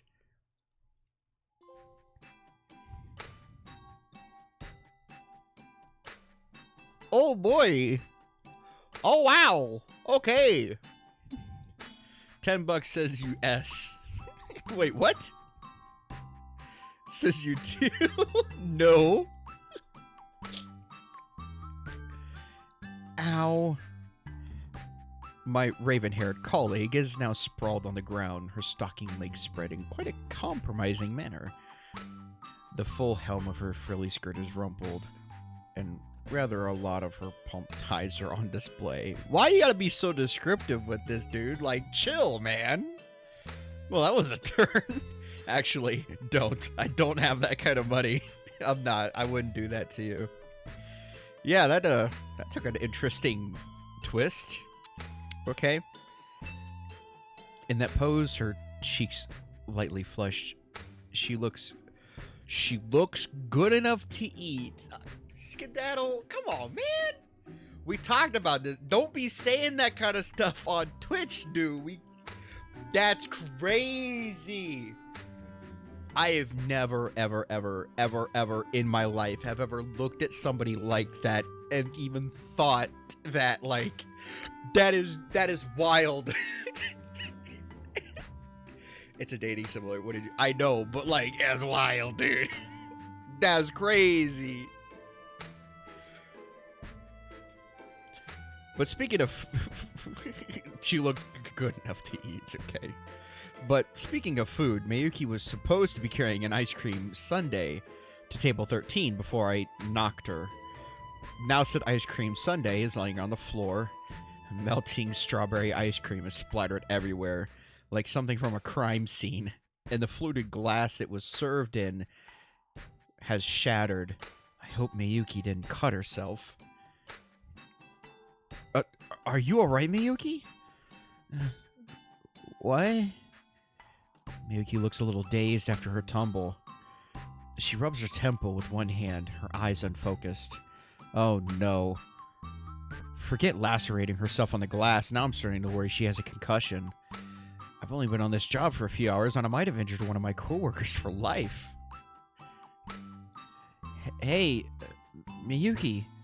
I crouch in front of her, mindful of the broken glass, and wave a hand in front of her face. Can you see my hand? How many fingers am I holding up? Miyuki blinks. Then she frowns. I know how to say Yokoyama.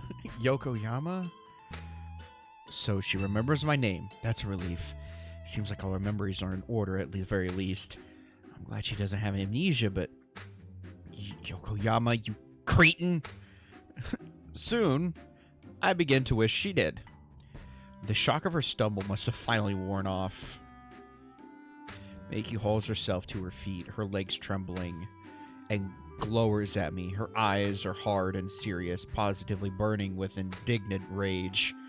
That expression wouldn't look out of place on a serial killer. Not that I've met many serial killers in my time. If she had a katana, she'd probably cut my head off. How could you be so careless? Look at the mess you've made. I wouldn't have dropped that ice cream sundae if it weren't for you. Now the floor's all sticky. And there's glass everywhere. It's a health hazard. Are you trying to make a nuisance of yourself on purpose? Is that why Anya hired you? Well, if she wanted to employ a clown, she certainly made a good decision. You're a whole circus unto yourself. I'm sorry, Miyuki. It was an accident. Don't call me Miyuki. We're not friends. In fact, we scarcely know one another. I'm Shinamo? Shinamo? I don't know how to pronounce that. I'm gonna say Shin. I'm Shin to you.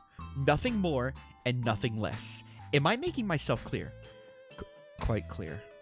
And another thing. Crap, Miyuki's really starting to lose it. She doesn't just look mad. She looks downright pissed. It's good like It looks like I'm going to be in for a pretty long lecture. And to make matters worse, this is happening in broad view of all the Seaside Cafe's patrons. They're all watching us and they're all snickering. Customer 1. Miyuki sure is going to town on the new guy, isn't she? I almost feel sorry for him.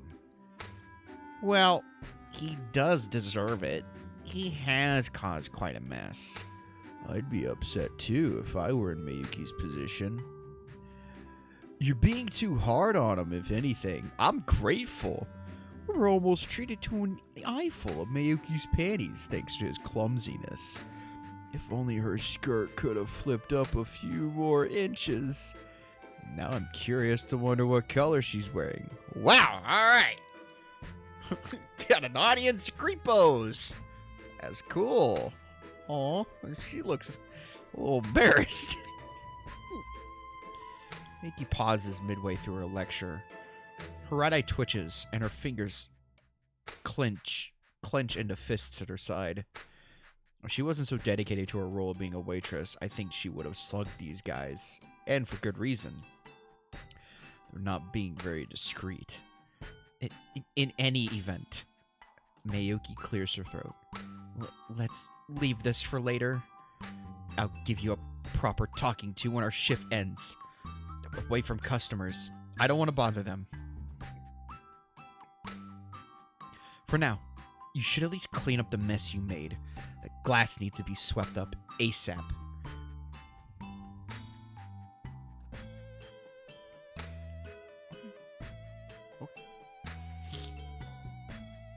Do you think you can do that, Yokoyama?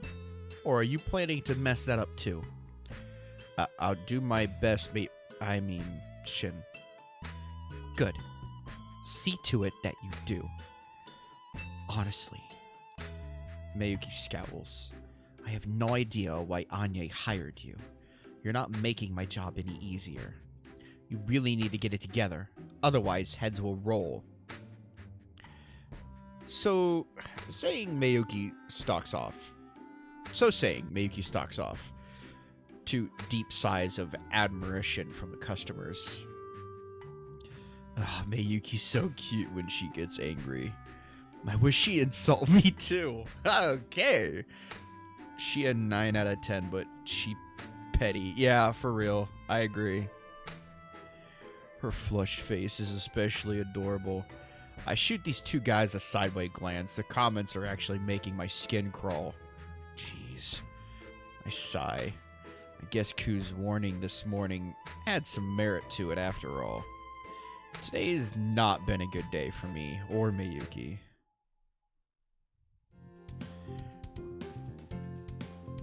Alrighty, hang on. Let's see. What time? Ad starts in about 11 minutes. Okay. I'm gonna have to take a break. I have a small dog I need to take care of real quick, and then I will be back. Okay, I don't know how long this is gonna take, so I apologize if I'm gone for a little longer than expected. But I will be back. All right, I promise you that. So just let me take care of what I need to take care of, and I will be right back. Alrighty.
Hey, what's going on, guys? I'm back.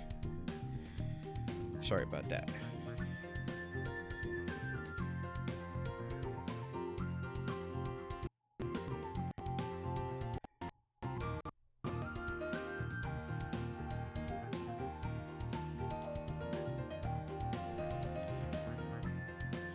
Alrighty. Okay, ad just played, so we're good. Alright, let's get going. Sure.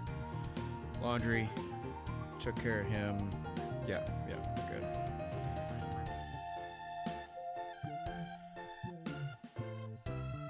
Alrighty.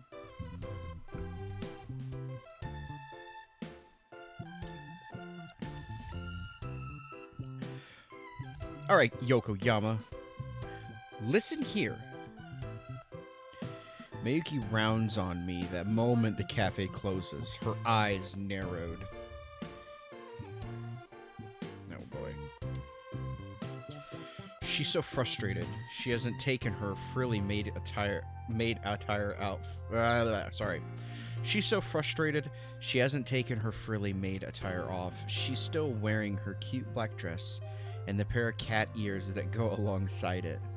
I'm still wondering about those cat ears. They don't seem to be part of the Seaside Cafe dress code, but Koo, strange though she is, doesn't wear those cat ears. But I don't have a chance to ask. Miki's busy lecturing me. I know, it's your first day on the job, but you really have to be more careful. You could have seriously hurt me. I know. I'm sorry. It was a mistake. I realize this isn't much of an excuse, but it was my first day and you were nervous? Ha! Mayuki snorts. You're right. It's not much of an excuse. It is my job to serve my customers to the best of my ability, given my position as a waitress. I am supposed to look dignified at all times. Sure, I understand. I'm sorry. You say that, but I don't think you do understand. Not really. You made a huge mess. Now, will you promise not to do it again? I'll try, but trying isn't good enough. If you can't obtain results, you have no reason to continue working in this establishment. Your clumsiness will drag the rest of us down with you. Use that brain of yours. I'm sure you must have one. Of course I have a brain. If I didn't, I literally would be dead. I almost wish you were. I wish you'd never set foot in this place. Hey, I frown. I did screw up pretty bad earlier. If Miyuki wants to hold a grudge, I can't really blame her, but isn't she taking this a bit too far? Can't you try and be a bit nicer? It was an honest mistake, you know. If that makes it any better. You don't understand at all. You're so thoughtless. Hey, Miyuki, don't call me by my first name so easily. It's not like we're friends or anything. It's Shin to you. Alright, Shin. I sigh. The situation is getting out of hand. How should I reply? Try to be understanding. Be sarcastic. Are you kidding me? I'm gonna be sarcastic all the way through. I'll try to keep I'll try to keep out of your way in the future, but you have to let this subject drop. Haranguing me? What does that even mean? Haranguing me about it isn't going to help now. I can't go back in time and fix what's been done. And to be honest, I don't know why you're so angry. You're only a waitress, not a princess. Only a waitress, you say? Only a waitress. Miki's eyes narrow. Her nostrils dilate. If she looked annoyed before, she's pissed beyond belief now. I might be only a waitress, newbie, but I've put in a lot of work to get where I am now. I trained long and hard so I could carry out my tasks, so don't tell me I'm only a waitress. I work far, far harder than you could ever imagine. That's right, she does. Ku, who has already changed into her casual clothes, that was fast, appears beside us, as if by magic. Miyuki was clumsy when she started working here. She dropped plates a lot and spilled tea on people's laps. The clientele complained to Anye. They were very upset. They said Miyuki was incompetent. Huh. Really? Miyuki projects such an unassailable aura of perfection with her cool, haughty demeanor. I never would have pegged her for a clumsy girl. What? No! Miyuki's self-righteous indignation begins to falter. Her face turns red, and she scowls at Ku. Don't tell Yokuyama that. He doesn't need to know. My past is completely irrelevant. Oh, right. Ku's head hangs. I apologize. I was trying to help. I want Skedaddle to know that you're not being pissy for the sake of it. You've worked hard. I'm proud of you. Good job. Ku gives Miyuki a thumbs up, and Miyuki sighs. It seems some of the tension in the air has been diffused thanks to Ku, because Miyuki no longer looks as angry when next she regards me. She clumsy shake my head. She's still upset. That much is obvious, given her flushed face, but she doesn't look ready to castrate me anymore. I guess it's progress? Whatever. Maybe I'm just taking this a bit too seriously. Jeez, you think? Is what I'd like to say, but I abstain. Miyuki's only just calmed down. I don't want to rile her up again. I know it was an accident. I don't think you're the sort of person who'd knock a girl down on purpose. It still hurt a lot. Miyuki pouts, but I shouldn't be so angry. We're supposed to be colleagues. If we're going to work together, we need to learn how to get along. I have to let my anger go, while you, Miyuki stabs a finger in my direction, need to work on your coordination. Do you think you can do that? I'll try my best. Good. I suppose that's all I can ask for. None of us are perfect. I made mistakes when I first started out, too. So, I'll let you off the hook just this once. Don't expect this to happen again, though. You and I are not friends. I have no interest in getting to know you. Don't get the wrong idea, you idiot. She just said humph. I got humphed. Unbelievable. Miyuki turns her nose up in the air, then stalks off to the break room. I guess she's going to get changed into her casual clothes. I haven't seen Miyuki in her casual clothes before, actually. I'm kind of curious what she wears when she's not working as a waitress. I guess if I saw somebody with cat ears, I would be curious on what their normal attire looks like, so it's not too weird of a question to ask. But I know better than to follow her into the staff room to take it. What? Oh, of course you're not going to take a sneak peek. You just wait for her to come out. Like, what do you... Weirdo. He's such a guy, though. Mickey hates me enough as it is. I don't want to incur her ire further by blundering in on her in the middle of getting undressed. Probably a good idea. Knowing her, she'd probably punch me and call me a pervert. Jeez. I massage my temple. I think I can feel a headache coming on. Today could have gone better. It could also have gone worse. Huh, I guess that's true. Thanks for stepping in, Ku. If it weren't for you, Miyuki might have blown a gasket. It's alright. I know how to handle her. We've been friends for a long time. How long? Since kindergarten. We were 3 years old when we met. Damn. I whistle. I've known Ichigo for about as long as that myself, but it's not really the same. Ichigo is a very bubbly, cheerful girl, while Miyuki is mostly definitely not. I've had the pleasure of spending a few hours with her, but I'm already tired of her. I can't imagine spending years by her side. Has Miyuki always been like this? Short-tempered? Ku nods. She got into fights a lot, usually with the boys. She doesn't like boys. I guess she hasn't changed much over the years. How on earth did you put up with her for all this time without getting mad? I don't know. Maybe I was mad already? Coming from anybody else, I'd take that as a line, as a throwaway joke, but it hits a little different when spoken in Ku's cool monotone. Maybe she's being serious. Miyuki isn't that bad, though she's nice deep down. It must be very, very deep down. I don't know. My other classmates teased me, but Miyuki never did. She cares about justice. She's kind of like a superhero. But even superheroes make mistakes. She judges people too quickly and acts before she thinks. She isn't the smartest person, but I like her. I hope you will grow to like her too. I think that might be the most Ku's ever spoken in one go.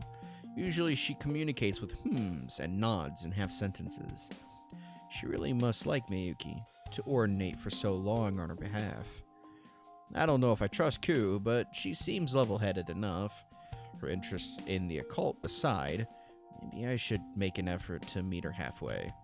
I don't know if that'll happen, but I didn't start working here to make enemies.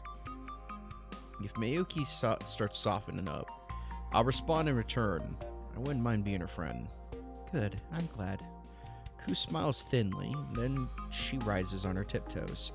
I'm about a head taller than she is, and rests her palm on top of my head, rubbing my hair like one might stroke a cat. Ku says in a gentle tone, There. I knew you were a good boy. Thank you for being so understanding. Yo, is she for real call me a good boy? Okay. It's no problem. You don't need to thank me. And you don't need to stroke me either. I'm not an animal. No, you're not. You're a skedaddle. But I think even skedaddles like being patted. There. Ku continues to stroke the top of my head. I'm not entirely sure what to make of it, actually. It feels kinda nice. It feels nice, but I don't really get why Ku is being so touchy-feely. I don't get her at all, if I'm being honest. But maybe that will come with time. It's fortunate that I have no shortage of that. The chances are high that I'll be seeing a lot of Ku and Miyuki in the coming weeks. Can friendship really bloom under such auspicious conditions? I'm not sure. But I'm not pessimistic enough to discount it offhand. Who knows? We might just get on better than I could ever anticipate. Maybe. What are we doing? So, how'd things go? My first day of work was finally finished, and now I'm strolling along the street with Ichigo.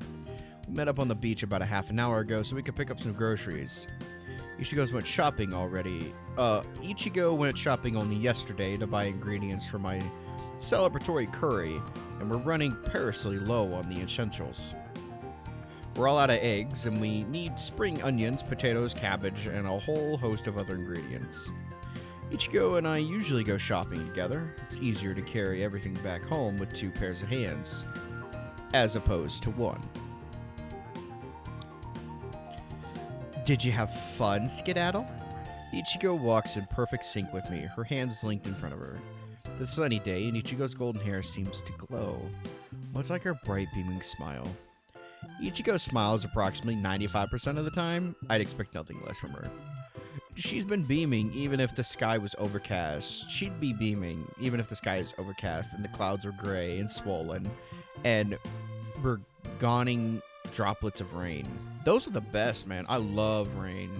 I love cloudy days. It's so cool and calming and the rain is nice. Ichigo's Ichigo's a veritable ray of sunshine in her own right.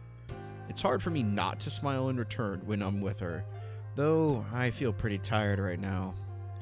I don't know if fun is quite the right word, but I guess it didn't go too badly. I didn't kill anybody, at least. That's always a plus. It's important to look on the bright side. And how were your new colleagues? Did you get on well with them? I guess? My brow furrows. Actually, I'm not too sure. Ku doesn't seem that bad, though she's a bit strange. But as for Miyuki, I recall her slumped on the ground, legs splayed, the hem of her frilly dress all rumpled about her thighs. She looked stunned as she lay there, her mind struggling to register what exactly had happened. The moment she returned to her senses, she rounded on me like a wounded animal. If it weren't for Ku, I shudder to think what might have happened. She really might have ripped my head off. I don't think she likes me very much. Huh? Why not? What's not to like about you? You're a real swell guy. Thanks, Ichigo. I appreciate the vote of confidence. Though I think Miyuki would disagree with you there. There was a bit of mishap at work. I gave Ichigo an abridged version of the day's events, and she gasps and taunts and frowns in all the right places. When I finally finish, she frowns and says, "Well, I didn't know you were, so clumsy. I'm not, actually. I think it must have been the nerves. My hands were shaking pretty bad. I almost spilled a couple of cups of coffee, and I bit my own tongue when I was welcoming a customer. That would have been embarrassing enough, but then I had to bump into Miyuki. It sounded like you did a real number on her. I knocked her flying. She hit the floor with a loud thud. It was pretty dramatic. Everybody in the cafe was staring. I would have stared too if I was there. And maybe I would have snapped a few photos depending on what. Oh, Ichigo grins solicitously. It's the sort of grin that wouldn't look too out of place on a creepy old uncle during a family get-together after having one too many drinks. Sorry, Uncle Ryuzaki, but it has to be said, you are really creepy. You couldn't see her panties, could you? I should have known you'd ask that. I take one of Ichigo's twin tails in hand and then give it a yank. I don't pull hard enough to hurt, but Ichigo still squeals at the same time. I'm not saying it. What's up, dude? I just got reprimanded by Miyuki, and now I'm grocery shopping. So that's just about it. I'm not saying it.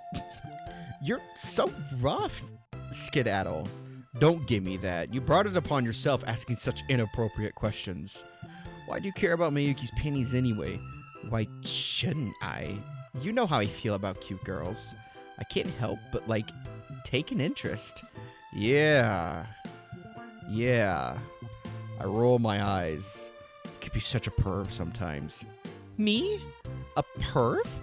Never. I just want to know more about your coworkers. I ask because I care. You care about Miyuki's panties that much. Don't you? Not as much as you seem to. I didn't see her panties, as a matter of fact. The maid dresses at the Seaside Cafe have a lot of ruffles, so it hid all the most important parts. Ah, jeez, that's such a bummer. She's so weird. Ichigo clicks her tongue. The skedaddler is too rough. Yo, man, he's a skedaddling. That's what he does. You'll just have to bump into her again, then. It's for science. What sort of science exactly? I give Ichigo's twin tail another tug, which prompts a squeal high enough to make a few nearby seagulls scatter. And I'm in no rush to repeat today's mistakes. Meiki was really upset that I bumped into her. I was afraid she was gonna eviscerate me. She was that angry? Wouldn't you be? Someone bumped into you? I don't know. I don't get angry that often. It doesn't make sense to sweat the small stuff. Life's too short. At this point, the skedaddler sounds like some cryptic entity I am unaware of. Do you know Sonic Rewrite, the Sonic.exe variant? That's the skedaddler. I call him that.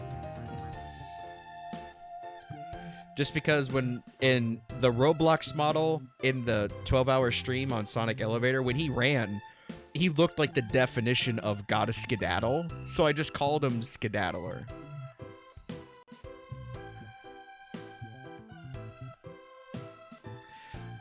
Silver, I tried. It's too big.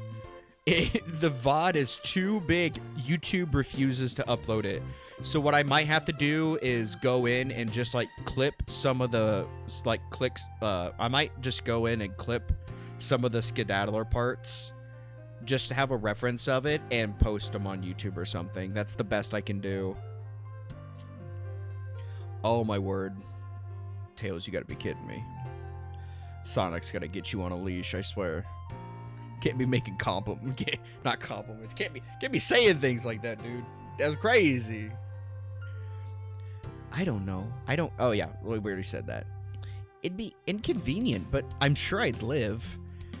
It might actually be kind of nice being pushed down by you. Whoa! Whoa! Whoa! Okay. Okay, now you're making it sound like I did it on purpose. I'll worry about Sonic. Okay. Just a heads up, about a 3-minute warning until the next ad. I wish everyone could be as laid back as you. I think I say 2 on my main monitor, and you're on the second. Every now and then I hear some unhinged shit come out of context, and it's so funny. I'm glad you're enjoying yourself. I wish I could say I do try, but it just comes natural to me. This is just the way I am. Ichigo shoots me a peace sign, as she so often does. It's pretty much her default go-to pose. All the photos I have of us together, from middle school to the present day, feature Ichigo striking a peace pose. She's always grinning from ear to ear, too. You can't help but admire her devotion to non-stop, around-the-clock cheerness. I guess you've made an enemy of Miyuki, then. I guess so. We didn't get into a real fight, but it came close.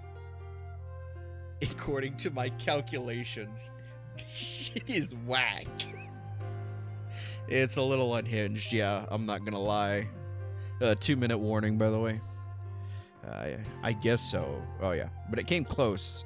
I'm a little worried about going back to work tomorrow. I don't want her holding a grudge. I'm sure it'll be okay, Naoya. Naoya? Skedaddle. We're just gonna keep it. I'm sure it'll be okay, Skedaddle.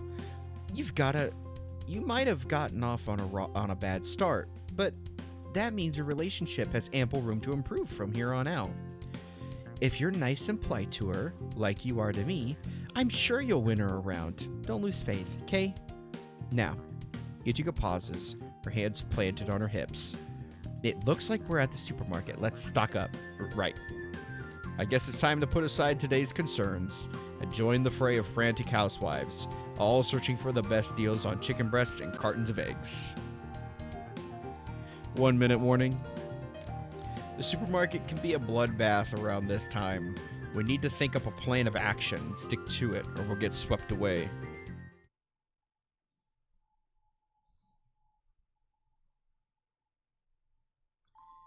Alrighty, we're gonna take a little bit of a pause. I'm just gonna wait because we have an ad starting here in about 30 seconds. So we're gonna chill here for a little bit. How you guys doing? Hope you guys are having a good Monday. Good Monday. I actually have a Thursday and Friday off of work, so I have a 3-day week. So I'm excited about that.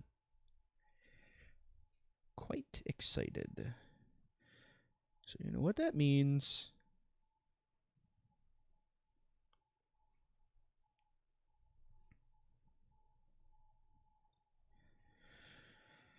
get to stream earlier, I guess. That's about it. That's all it really means. Anything special going on? Oh, ad starting soon, by the way. So, I'll see you guys when you get back.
And we're back, I assume.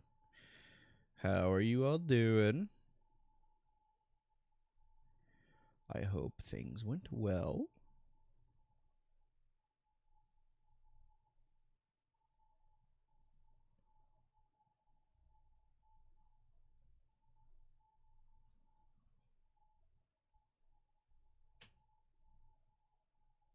Very cool. Very cool. Alrighty. Let us continue in this ever so fulfilling madness of whatever this is. Here we go. I did try to put the Seaside Cafe in Miyuki from my mind during the shopping trip, but... No way. No way. Can't choose what to play, so I'm just looking at my screen. I've been there, and I've done that way too many times.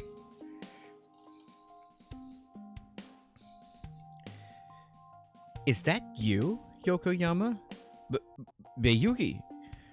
That was easier said than done. Not that I've run into Miyuki, but this time not literally, in the supermarket. This is the first time I'm seeing her in her casual clothes. They give off quite a different impression to her maid's attire, but they're still cute. Distinctly feminine. Her dark hair is loose, as per usual, and it tumbles about her shoulders in waves. She looks good. So, he observes way too much.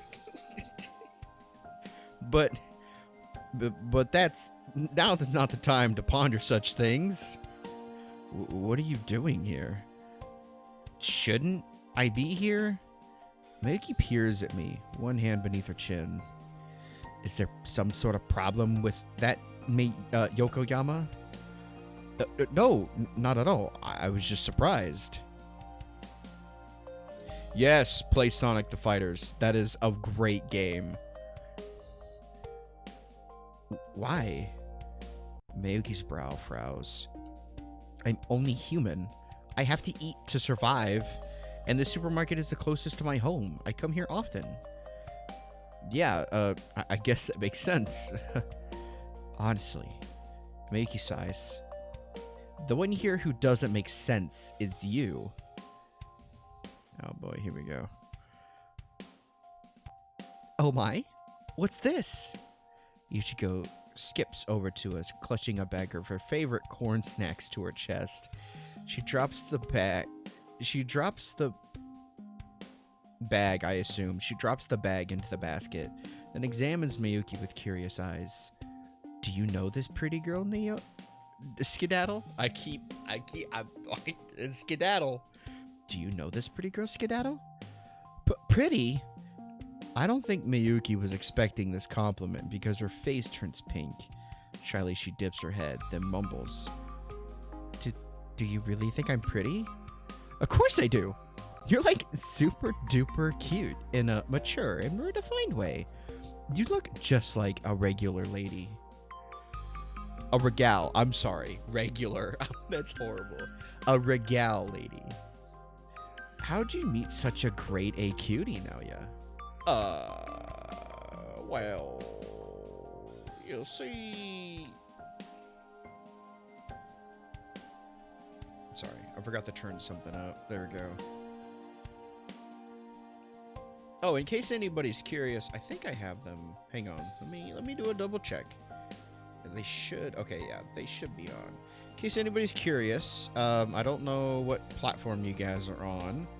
But on Twitch, I do have stream stickers and sound alerts. So the box can be quite small, but stream stickers, I do have some on my own. You must be logged in. Oh, I'm not logged in. Oh, they have an update, right? I didn't update it. Oops. Okay. But just FYI, I do have some of those there. If you hover over the screen, they should pop up somewhere, and I think on the phone they should be like below the screen somewhere. I'm not sure. Don't got that one installed. I'll probably play some Luigi's Mansion. Ooh, Melee's pretty good. I like Melee. I haven't played Luigi's Mansion.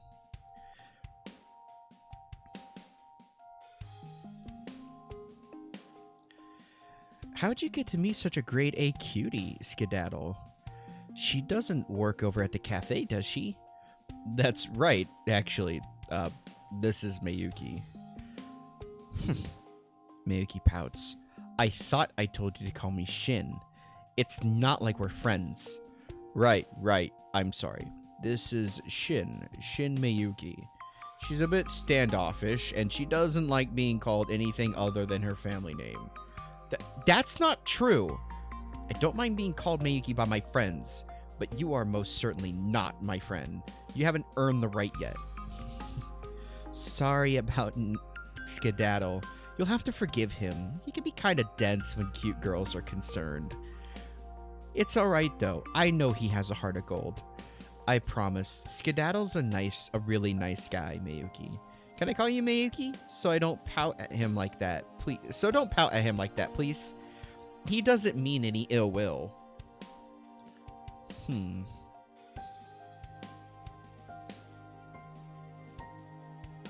I don't have Melee. I would love to, but I don't have it. Miyuki purses her lips together. My opinion of him is still undecided. He did not make a good first impression. But I suppose he cannot be all bad if a nice girl like you is willing to vouch for him. You said you are friends? Yep. Skedaddle and I go way back. We even used to bathe together. What?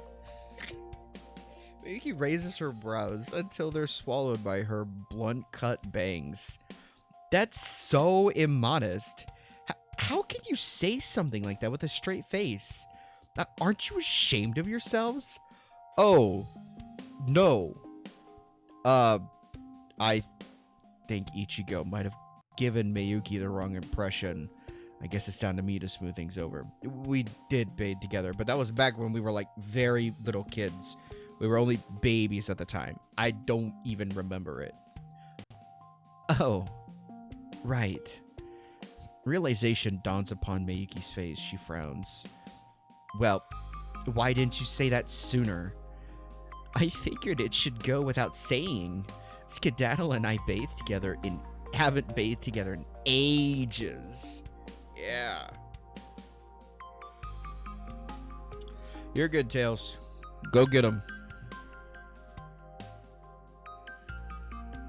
Hey, Emma, what's going on? Welcome, welcome, welcome. Welcome to the show of embarrassment.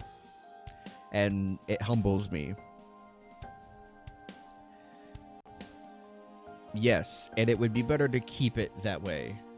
What? How cold? I feel like I'm being rejected. I'm sure you'll get over it. I tug on one of Ichigo's twin tails and she squeaks. Miki's blue eyes dart between the pair of us. She frowns, her hand beneath her chin once more. She looks like a scientist in the midst of an experiment. Is she displeased with what she's seeing? Miyuki's quite an uptight person. I fully expect her to snap at us for being too touchy-feely. But to my surprise, she doesn't shout. Instead, she smiles. It's a very small smile. So tiny one could be forgiven for missing it, but it makes an impression. I think this is the first time I've seen Miyuki smile. You two really must be close. You're bickering just like a married couple. Watching you reminds me of Ku and myself. Not that I would want to marry Ku, of course. Still, this is almost heartwarming. Maybe I was too quick to judge you, Yokoyama. I don't say this often, but, well, I can tell you're not a bad person. That's exactly what I was trying to say.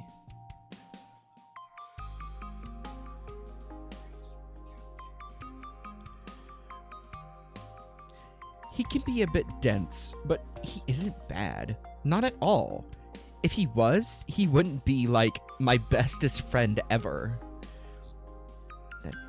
What a ringing endorsement. I will take that into consideration. In any event, it was nice meeting you, Yokoyama, and you, Miss...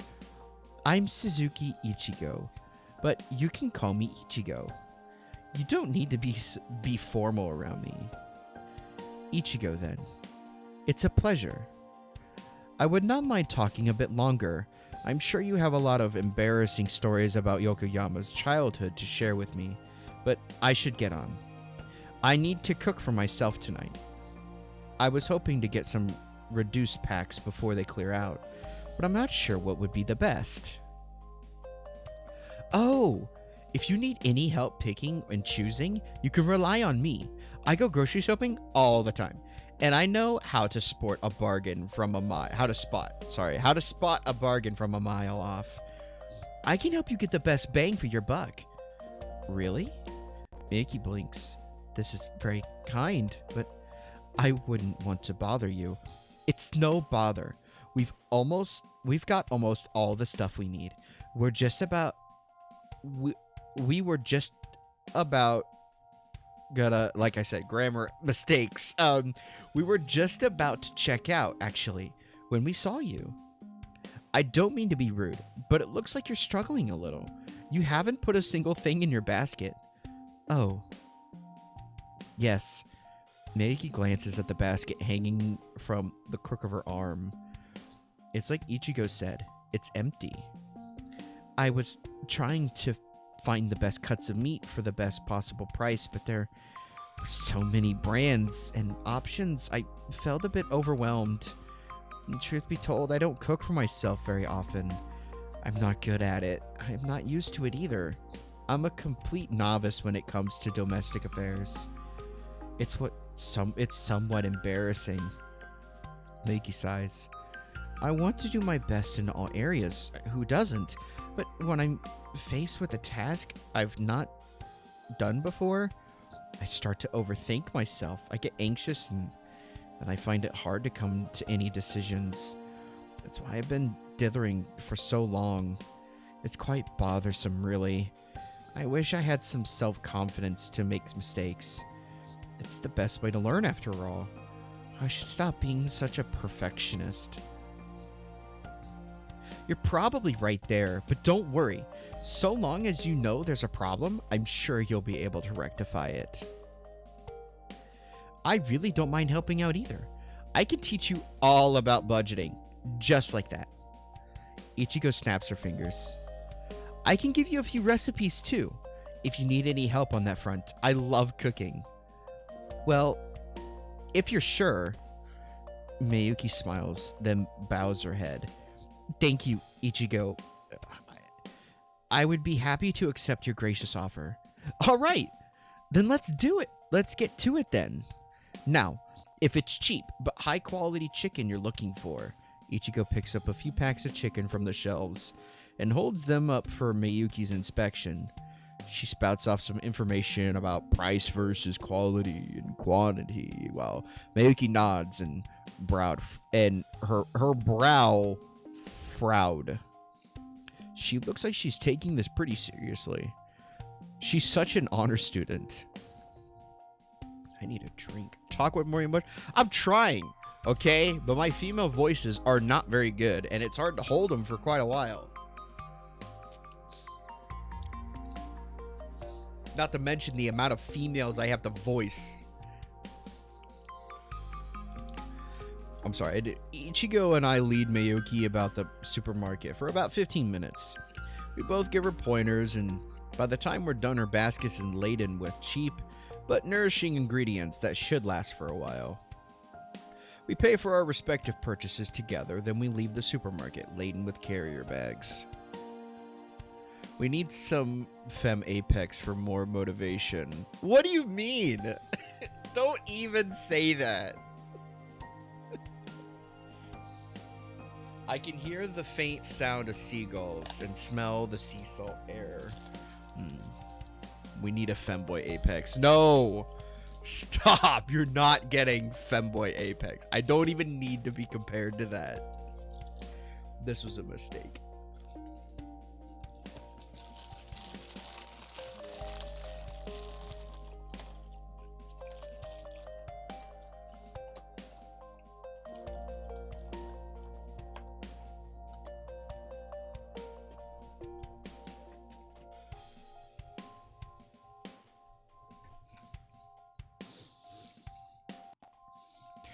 It is, all in all, a very pleasant day. Thank you so very much. And it's made pleasanter still by the smile upon Mayuki's face.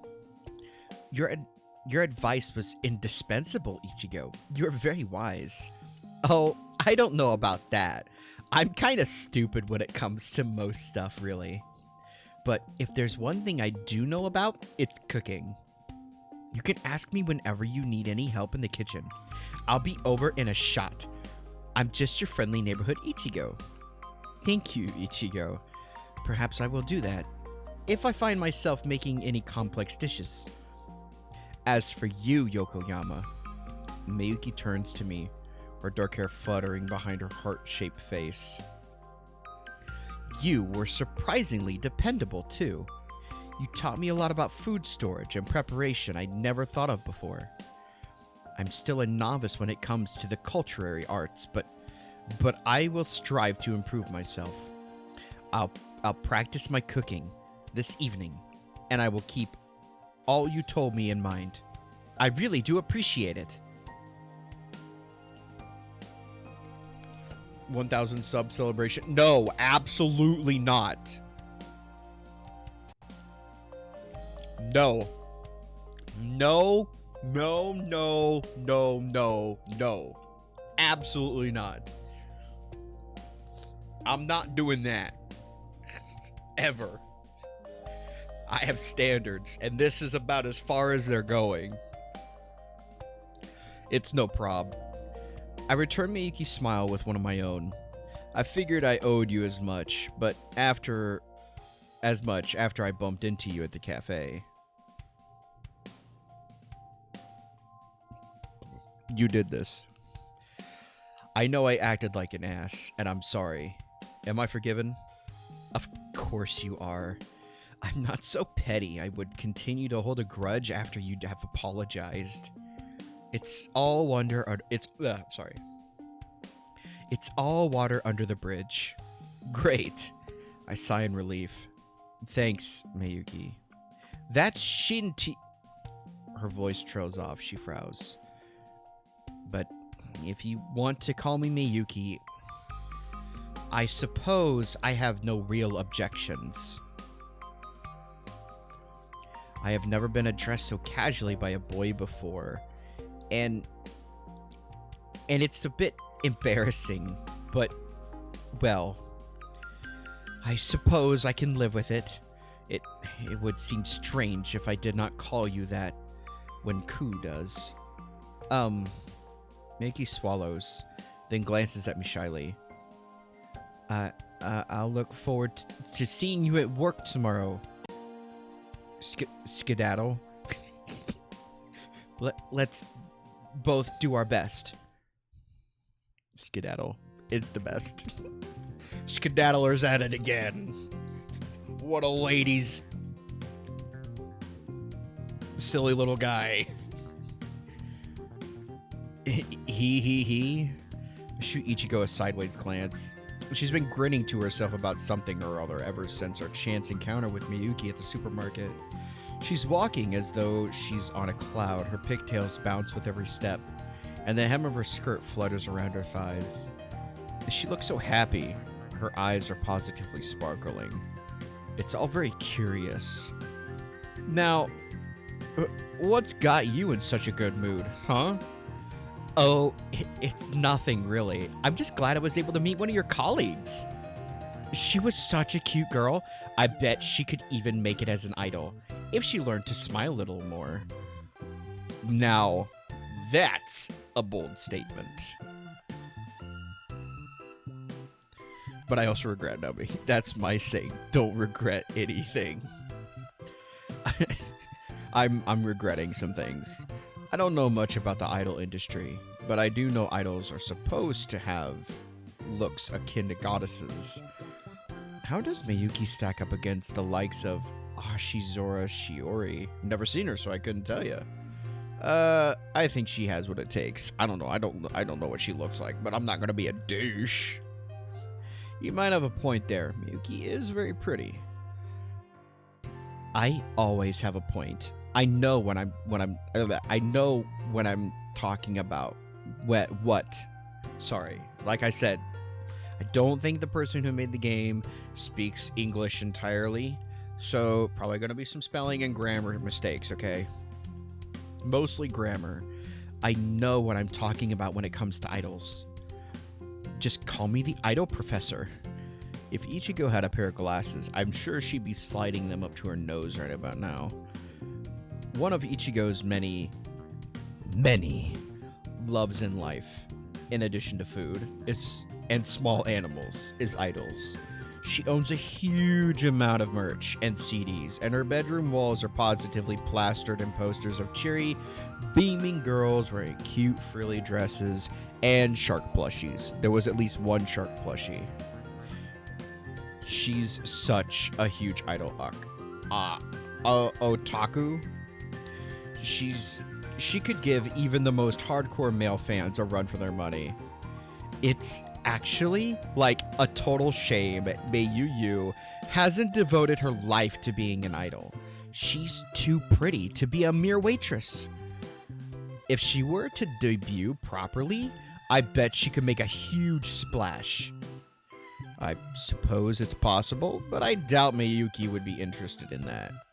I don't know I don't know Miyuki very well, but from little I've gleaned of her, she isn't the sort to court attention. She was so embarrassed after I bumped into her in the cafe, her poor face went beet red. Apex at 200 should do Jack in the Box. You want me to do Jack in the Box at 200? Okay, yeah. I think that could work. I can make that bet. I'll make that bet. Okay. Let it be into I don't know. What's the word? Let it be known, I guess. I don't know. Like for lunch or as in the game. As in the game. The game. Let it be known if when I hit 200 followers, we'll do a mass Jack in the Box stream, and it'll be a first come first serve thing, but we'll do Jack in the Box when I hit 200.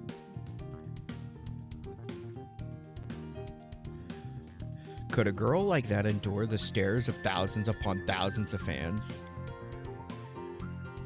She's nothing like Shiori. Shiori is one of Japan's top idols. She has the sweetest, dimmer kind of look.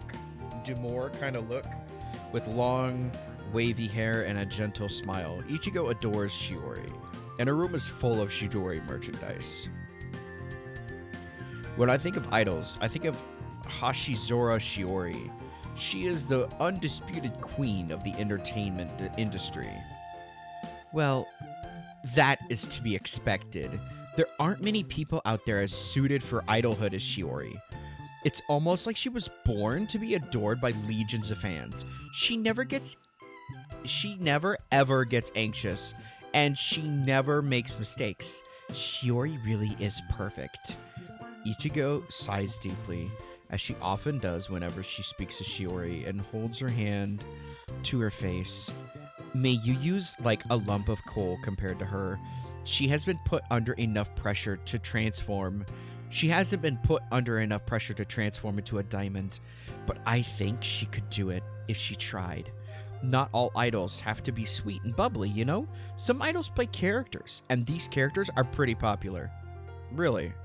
Yeah, you have like airhead ditzies, your static girls, your wild and carefree types. You name any trope, and there's an idol who will cover it. Wow. You're good. Have a safe trip. I whistle. I thought idols were meant to sing and dance, but you're making them sound like actresses. They are, in a way. They have an image they need to uphold, and they work hard to maintain it. If they let their veneer slip, they'll disappoint their fans. Not all these airhead idols are actually airheads, and not all these static girl idols are really cool and emotionless. Not all sweet, bubbly idols are sweet and bubbly in real life. As a matter of fact, idols pander to fantasies, so they have to wear masks. It's all, like, part of the job. That kind of sounds disingenuous. It is, sort of, but that's part of every job. Teachers have to be patient and understanding, even if their students are being unruly, and nurses have to act nice, even if their patients are being rude. Idols are like that. They're just acting accordingly. Not only do they pour a lot of effort into singing and dancing, but they need to work on their public image.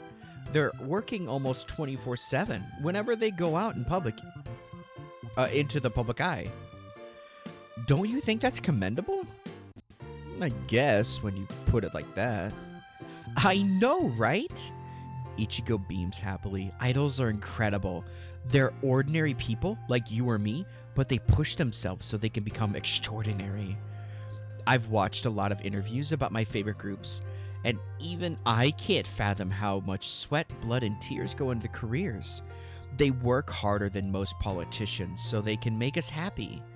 That's why I'm a die-hard idol fan. I'll never stop loving them. Ichigo proclaims as boldly as her eyes shining with determination. That's amazing. Wow, that's so cool. I have no idea what she's talking about. By this point, we've navigated our away from the shopping street and out to the decidedly less crowded seafront. There are less people here to overhear us, but the sidewalk isn't deserted by any means. Everybody within our immediate vicinity must be aware of Ichigo's cheery cadences, from the old woman on the other side of the road to the dog walker strolling along the beach. We're courting a lot of curious stares. I'd be embarrassed if I weren't used to this, but I got more than my fair share of stares in the past when I was still a delinquent. Compared to that, this is nothing. Since it doesn't bother me, there's no point telling Ichigo to keep quiet. Why should I spoil her fun? You sure are passionate, huh? I smile. I can't imagine liking anything that much myself. I'm jealous. Really? Ichigo blinks at me, abashed. You're jealous of me? Yeah, I wish I had a hobby I would devote myself to like that. It sounds like you're having a lot of fun. I always do when I talk about idols. I try to keep it under wraps for the most part, though. I wouldn't want to bore you. It's fine, I'm not bored. I like hearing more about you and your interests, in fact.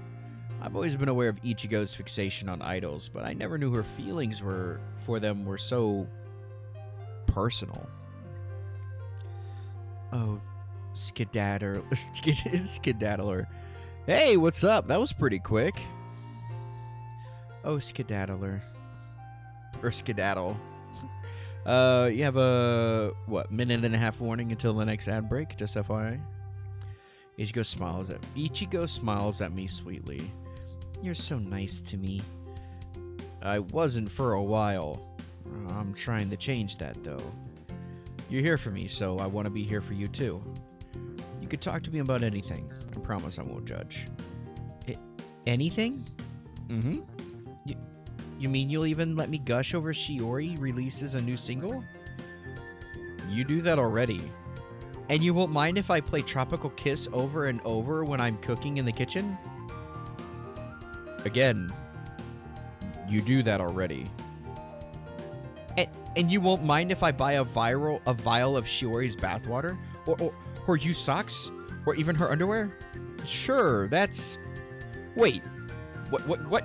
You could buy stuff like that? It sounds like a breach of personal privacy. I've seen a few suspicious listings come up on auction sites. They usually get taken down, though. I think they're just hoaxes. It'd be cool if they were real, though. I wouldn't mind... We're gonna continue with this,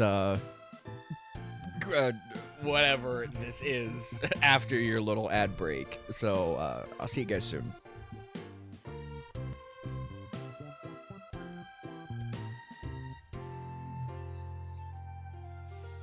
Dog, what is this game, bro? Why did I say I would play these?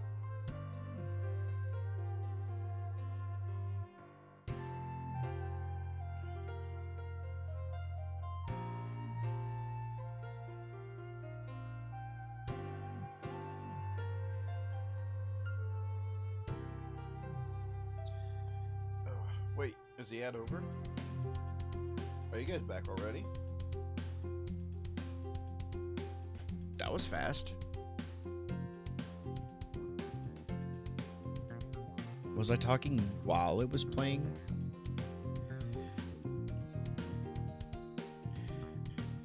Oh well, it says it's over, so we're just gonna continue. Oh, okay. That was quick. Alright, whatever. I wouldn't mind owning a pair of Shiori's sweatpants, or a towel, or even a tissue she's used to blow her nose. That is so weird. That would make me, like, super happy. It would be worth even more than one of the Buddha's fingers. Right. Oh. Stop. Sorry.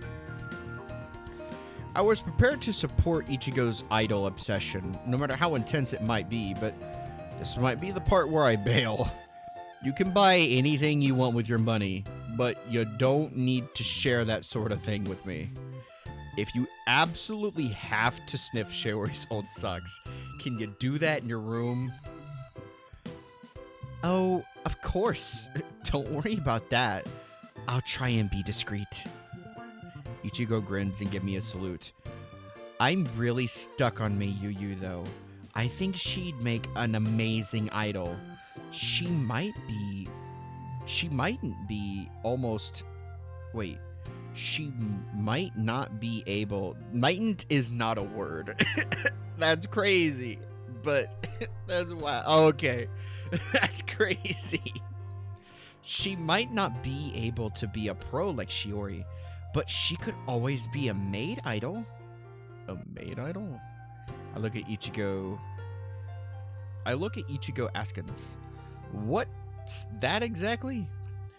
The clue is in the name. It's an idol who's a maid. I figured that much, but is that common? Are there a lot of maid idols? It's become more and more common lately. A lot of establishments, even prefectures, are turning to idols as a means to boost their engagement. You can find idols promoting schools, amusement parks, zoos, aquariums, and the like. And the like. And of course, there are idols who represent cafes. These are the maid idols you were talking about. Yep, there's a whole bunch of them in Tokyo, or so I've heard. They're not as common outside the city, but they're still cropping up. Cafe idols or maid idols are waitresses who work at cafes. Sometimes they perform songs and dances inside their cafes, kind of like mini lives. They do it to drum up more of an interest in their business. Like other idol groups, they also record music videos and post them online, and they have social media accounts. They upload photos of themselves and clips of them rehearsing, and they interact with all their fans. They're not professionals like Shiori is. They're more like amateurs, really. Being an idol is something they do on the side. They're still waitresses, first and foremost. They don't tend to have managers, and they don't usually perform their own songs. They mostly do covers. They're still popular, though, because they're more accessible than mega stars. You don't need to buy dozens of CDs in hope of winning a ticket to a handshaking event. You could just drop by the place they work to see them if you want. I think it's like a really cool concept. I follow a lot of cafe idols online, and some of them are very cute. I have a lot of favorites. It's still a developing trend, but I think Miyuki'd make for a great cafe idol. Ichigo sighs dreamily, one hand pressed against her cheek. I'd love to see that. I'd pay a whole month's rent worth of my allowance if I could see her sing and dance just once. She's so cute, it'd be a shame if she didn't. Now I'm imagining it. I'm getting like all fired up. She's just so... I'm not doing it. She's just so cute.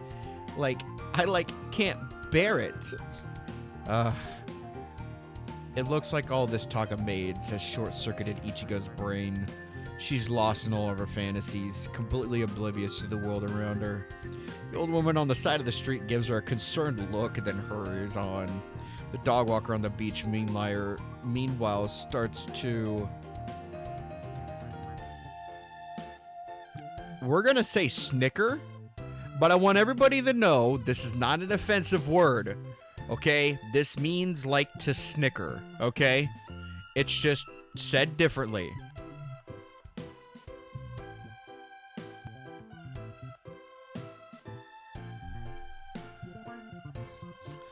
Did he even hear anything she just said? Even the stuff about Shiori's sweaty socks?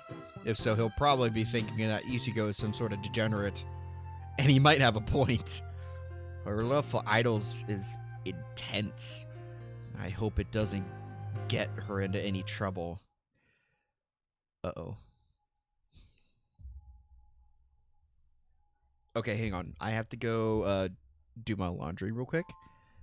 I will be right back.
I'm back.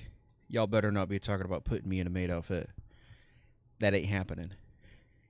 Ever.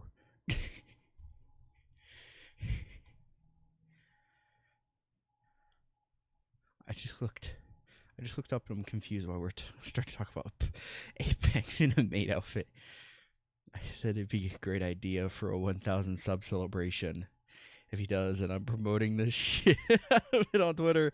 It's not happening. Same. Watch it be his most watched stream. I doubt it. No, he ain't. Nah. Oh, man. No. It's not happening.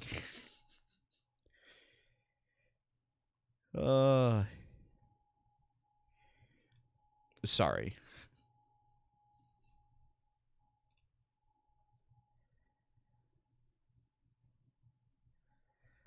Yeah, I think I saw something, but maybe it could just be me going crazy. But hey, if any of you guys, oh, don't worry, I'm trying to figure out Twitch. Yeah, if you guys are trying to figure out Twitch, because I know Silver and Tails, I know you guys are trying to get into the Twitch scene, or at least you talked about it. If you guys need help setting anything up, like a streaming platform or learning how Twitch operates or something, let me know. You know, I've been around the block. I can probably help you set it up if you need any assistance. Just putting it out there. Oh, okay. So you kind of know the ropes. That's what you're saying now. That's what I mean. Look, this is about as far off the rails as I'm going to go. But gave up because... Oh, okay. Yeah, I get it. Alrighty. Makes sense.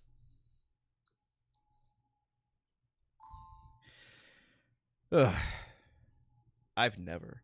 It's not too hard. It seems complicated, but we can show you.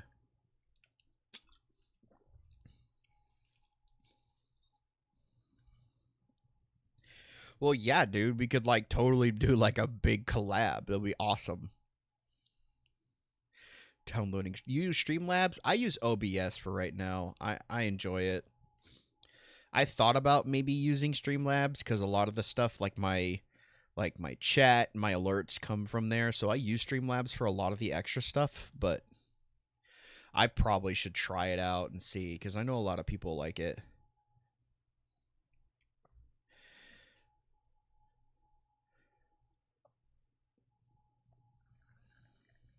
No, we're nothing. Ignore that. Moving on. I'm pondering this when I notice something out of the corner of my eye, or to be more precise, someone working on it. You better not be working on it. I'm not. No, I'm not. Stop. It's not happening. No, I'm not. You better not be drawing that, Emma. I do not consent. I don't consent to this. No, I'm not. I never said anything like that.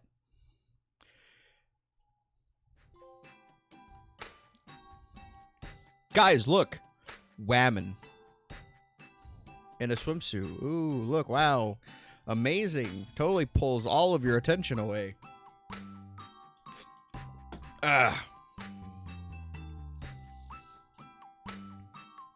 I'm not admitting anything. I'm not wearing anything.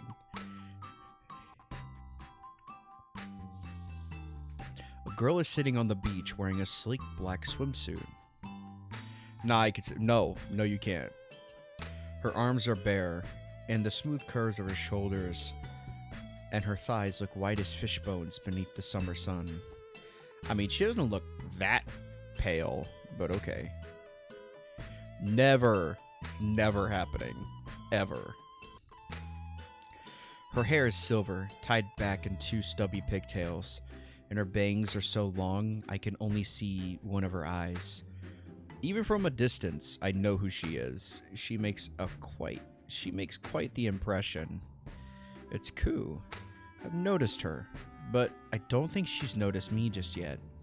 Her single eye is narrowed in concentration, the palms of her hands smothered in sand. She's busy making a sandcastle. And what a sandcastle! She must have been at this for a while, because it's quite elaborate. It has real turrets and a drawbridge. I never knew she was so good with her hands. We keep saying it like that, and it sounds weird. A few kids loitering about on the beach seem to agree with me because they pause and stare at our sandcastle in awe. Wow! That looks amazing, miss! Koo inclines her head in their direction. She blinks, her reaction more delayed than usual. Thanks to the warm sunlight. Do you like it? Yeah, it's awesome! You're incredible, miss! You must be like a famous artist. I'm not famous. I am but a transcendent soul passing by upon the breeze. Huh? What does that mean? I don't know, but it sounds cool. You're really cool, miss. Cool? Koo's brow furrows. But is it hot outside? But it is hot outside. How can I be cool? Huh? I didn't mean it like that. I grin. It's nice to know Koo's just as unusual, shall we say, outside the cafe as she is inside it. Her weirdness doesn't falter, and the expression on her face is impenetrable, almost mask-like. She is being obtuse. Is she being obtuse on purpose? It's hard to tell.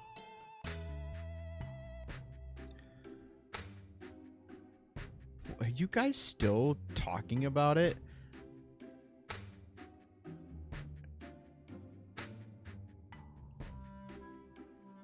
Made outfit we talk short or long? Short, obviously, guys. Are you serious? Please. I'm a shit drawer, so I let mate dress as Apex in your guys' hands. But how should the pose be? Shy or annoyed? Shy. Very. Not shy. Annoyed. Do whatever. The stare of death. Oh, Shy Sonic, annoyed Apex. Get 2 for 1. No. Perchance we are still talking about it. No, don't bring Sonic into this, dude. He's not part of this. No, I don't need that from him.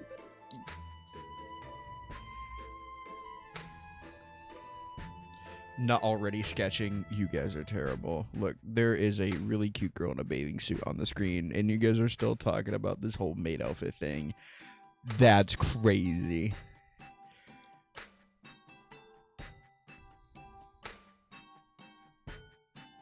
Nah, after Sonic Forces, he still owes me.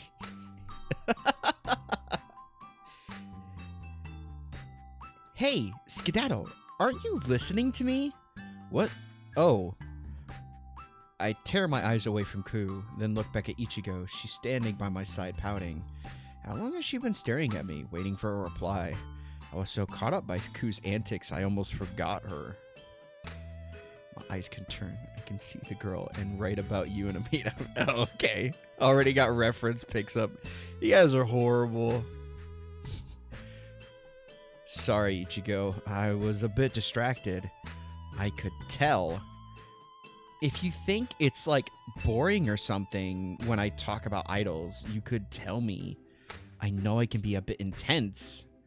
No, it's fine. That's not the issue. I just saw somebody I know. That's all. Somebody you know? But we've only been here like a little while. I didn't think you had that many friends. Who is it? Ichigo glances about, holding one hand to her eyes to shield them from the sun. Apex trying to do stream us maid outfit. On God. You guys are crazy. But I love you guys. You guys are awesome. And whack at the same time. She doesn't glance about for very long before her gaze lands on Koo. Koo is still busy laboring over her sandcastle, though the two boys who were speaking to her have walked off. Koo is a quiet girl, but she attracts a lot of attention. This could be because of her nice body or her pretty face, but I'm prepared to bet it's because of her aura. There's just something about her. A certain je ne sais quoi? What even is that, dude? You say mightn't, but you go spouting some. What is that? What even is that? What language? Is that Latin? Spanish? I'm going with Latin. I think it might be Latin. I don't even know. This game hurts my brain. Okay, any extra should add.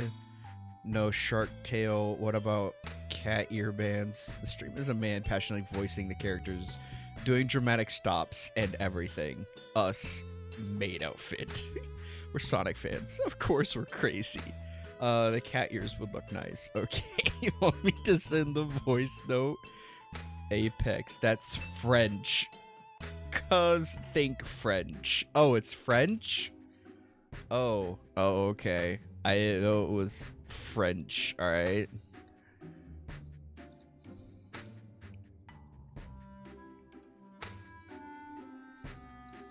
Wait, send what voice note? What do you send? What? Wait, what? What are you sending?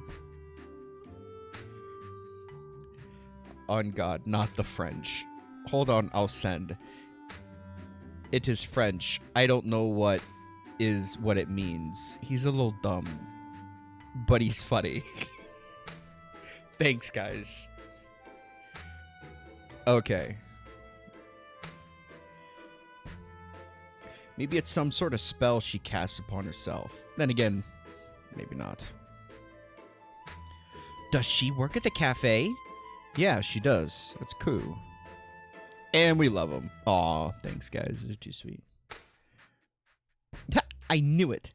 Ichigo grins. She matches the description you gave to me. Wait, she matches the description you gave to a T. She looks kind of like a vampire princess, even in a swimsuit. You didn't tell me she was so pretty, though. Sorry, must have slipped my mind. Boo. Ichigo pokes me on the side. You've been very forgetful, Skedaddle. You need to tell me these things. You know how much I like cute girls. Well, I've already met Mayuki, so Ichigo's pendulant pout fades away to be replaced with a sweet smile. Would you mind introducing me to her? I don't know. She looks pretty enconced with her castle. An outfit and the Skedaddler gig is gonna follow him forever. Worth it. Just like what he did in 99. What did I do in 99? I was there. I saw it. I wasn't even born in 99. I was born in 2000.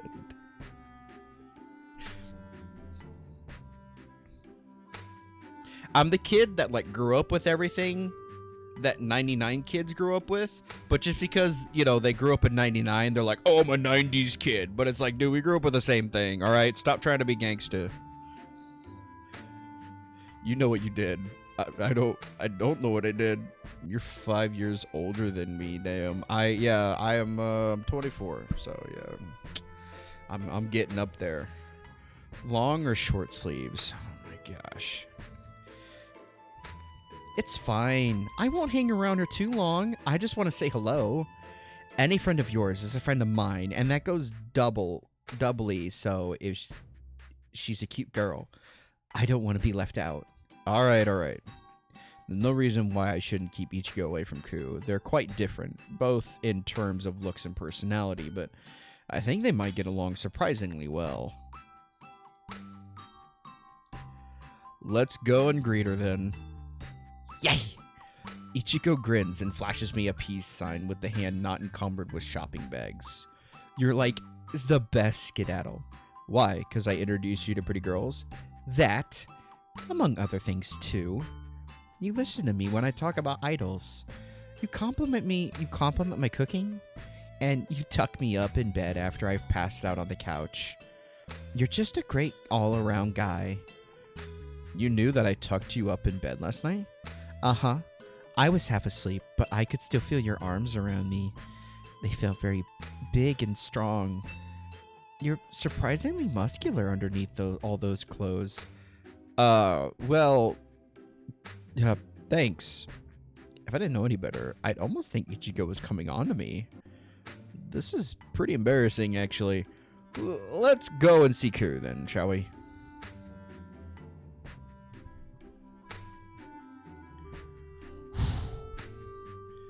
Keep it together, Apex. Keep it together. Keep it together. Don't say things you might regret in the future. gonna have some Mountain Dew. Trying to keep a level head. I love democracy. Maybe long gloves too. What the fuck, guys? Okay. We can't tell with his model. I think has some muscles. Yeah, I don't have a full body just yet. The girl who I want to continue working on the model, she's been quite busy, but it just doesn't feel right to go to somebody else, you know? So I'm kind of patiently waiting, which I don't mind.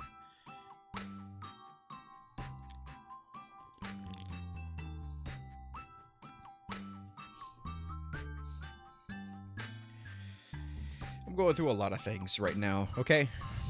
I'm going... There's a lot of emotions this whole time, all right? Like, maybe a decent build. Not Goku leveled, though. Yeah, like, I'd say more like an athletic, average build, you know? Nothing too crazy, all right? Kind of like Jensen Ackles kind of a build, you know? But not like Dwayne The Rock Johnson, if that makes sense. I descend down the steps to the beach as Yugo follows along beside me, full of the joys of spring. She's so excited, she's practically skipping, the carrier bag full of goods banging against her thigh with each step. I approach Ku, who's sitting by the shore, then clear my throat. Hey there, Ku.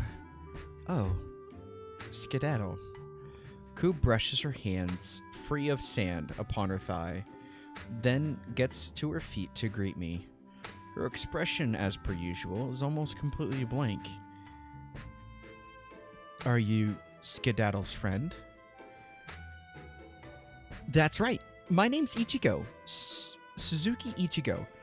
It's a pleasure to meet you, Miss Yamashiro Kunia. Kunia? Kuina? You can call me Ku. Ku, then. That's what Skedaddle called you, but I wasn't sure if it was a nickname or not. It's very nice to meet you, Ku. You're very cute. Wow, she sure is cutting into the chase. Love how he gives in and, like, fuck it. Here's the details. Mr. Olympia type of build. No! That's unhealthy. Bro realized he's never gonna escape this. Well, he might as well. Can't stop us. Oh, God, the detail for that. Yep, add jump scare.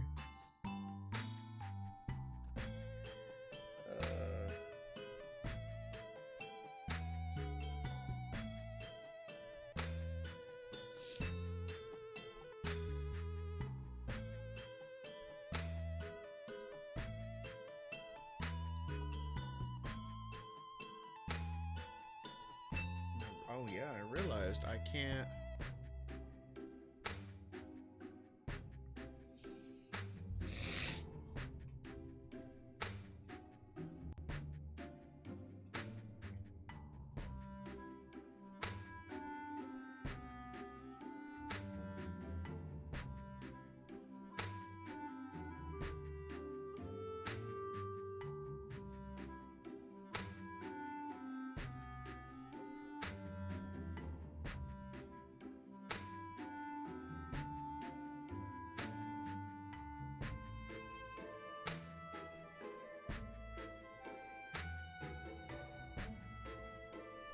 Are we back? How you guys doing? I waited. I noticed it popped up, so I hope you guys didn't miss anything. I don't have I want to let you guys know I don't have any control over how loud the ads are. So if they're like really loud, I apologize. I don't have any control over that. That's all on your guys' side. So I apologize if it's like really loud compared to my actual volume here on stream. I didn't think about that until just now.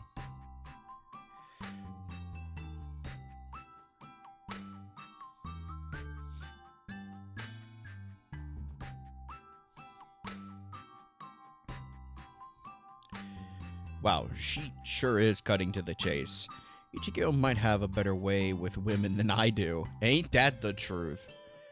Thank you. I'm glad you think so. But I think you are cuter than me. Oh no! Your skin looks so smooth, and your hair is so silky. Plus, that swimsuit of yours is really fashionable. I don't compare at all. My own fashion sense is too childish. You look so mature. You could be a fashion model. I have looked to my own future on any occasions. But being a fashion model is not one of my career prospects. Huh?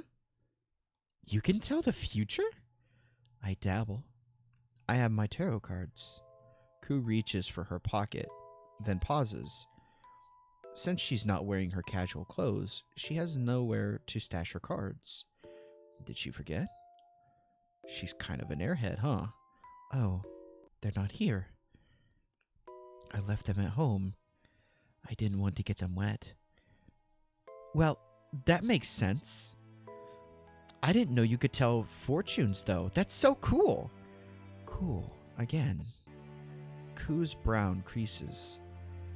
That is what those boys said, but I do not understand it. It is too hot to be cool. It is all very perplexing. I don't think they meant it literally. That is what they said.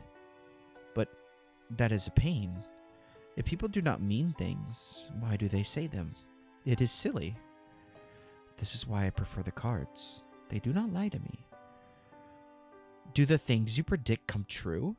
Usually. Wow. You sound almost like a witch. What sort of fortune... What sort of futures have you predicted for yourself? Do you know what you're gonna do when you get older? Ku nods.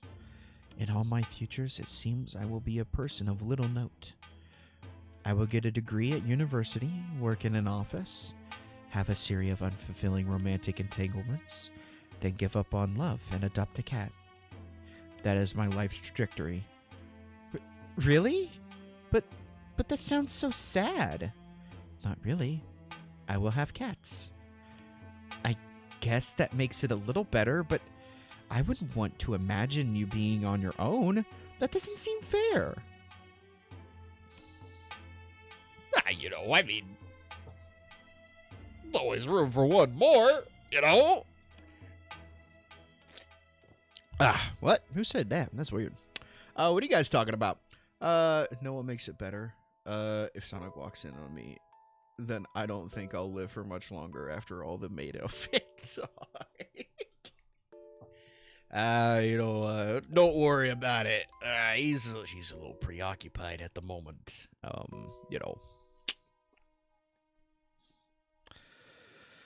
Stuff.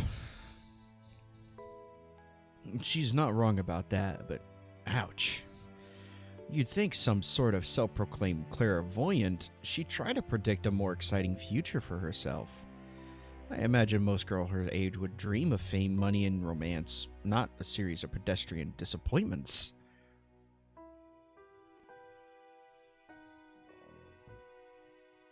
Maybe that lends her fortune-telling prowess a bit of credence.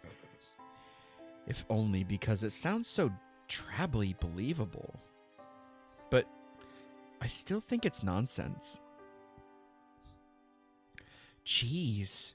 And to think I was, gonna ask you to read my fortune. I think I've gone off the idea a little now, though. If all your fortunes are so sad, it's not all sad. Remember, the cats. She's still hung up on the cats.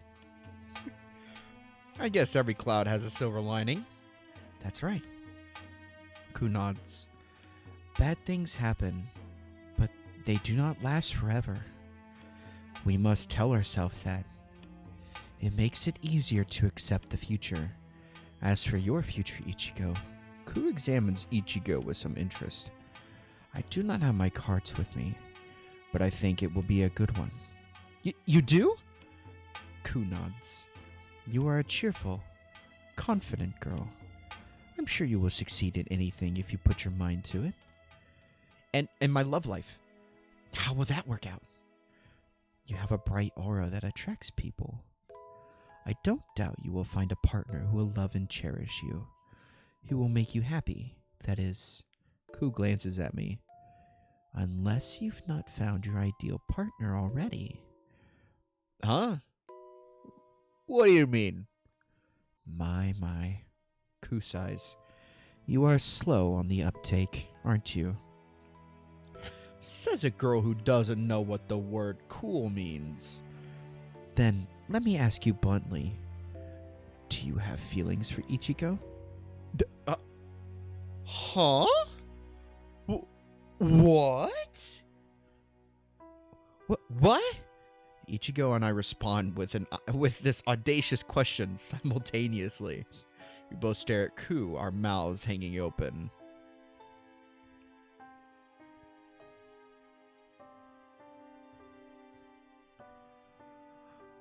I'm scared of what that implies.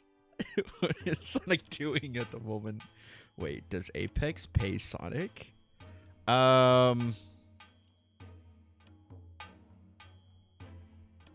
Kinda. I don't keep him strapped to the chair anymore, if that's what you're asking.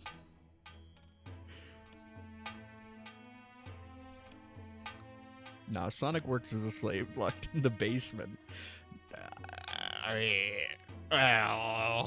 Well, you know, can't have Sega finding him just yet, you know. Apex keeps us in the basement. You're not in the basement. I don't have you locked up in the basement. Unless, are you being cheap and making it 1 ring a month? Sure. You forgot to feed us today. You're supposed to feed yourselves. I let some rats scurry down there. For good reason, Twitch chat is unhinged.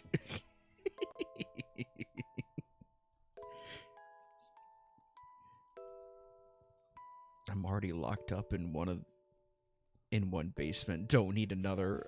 A ring a month is good enough. He doesn't die as long as he has a ring.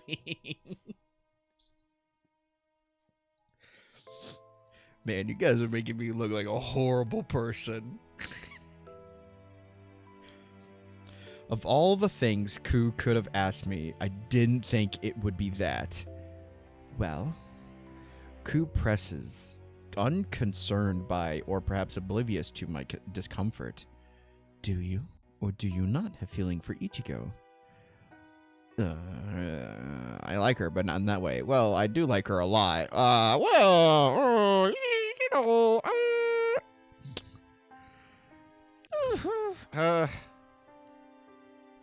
I've been eating nothing but drywall. That explains a lot.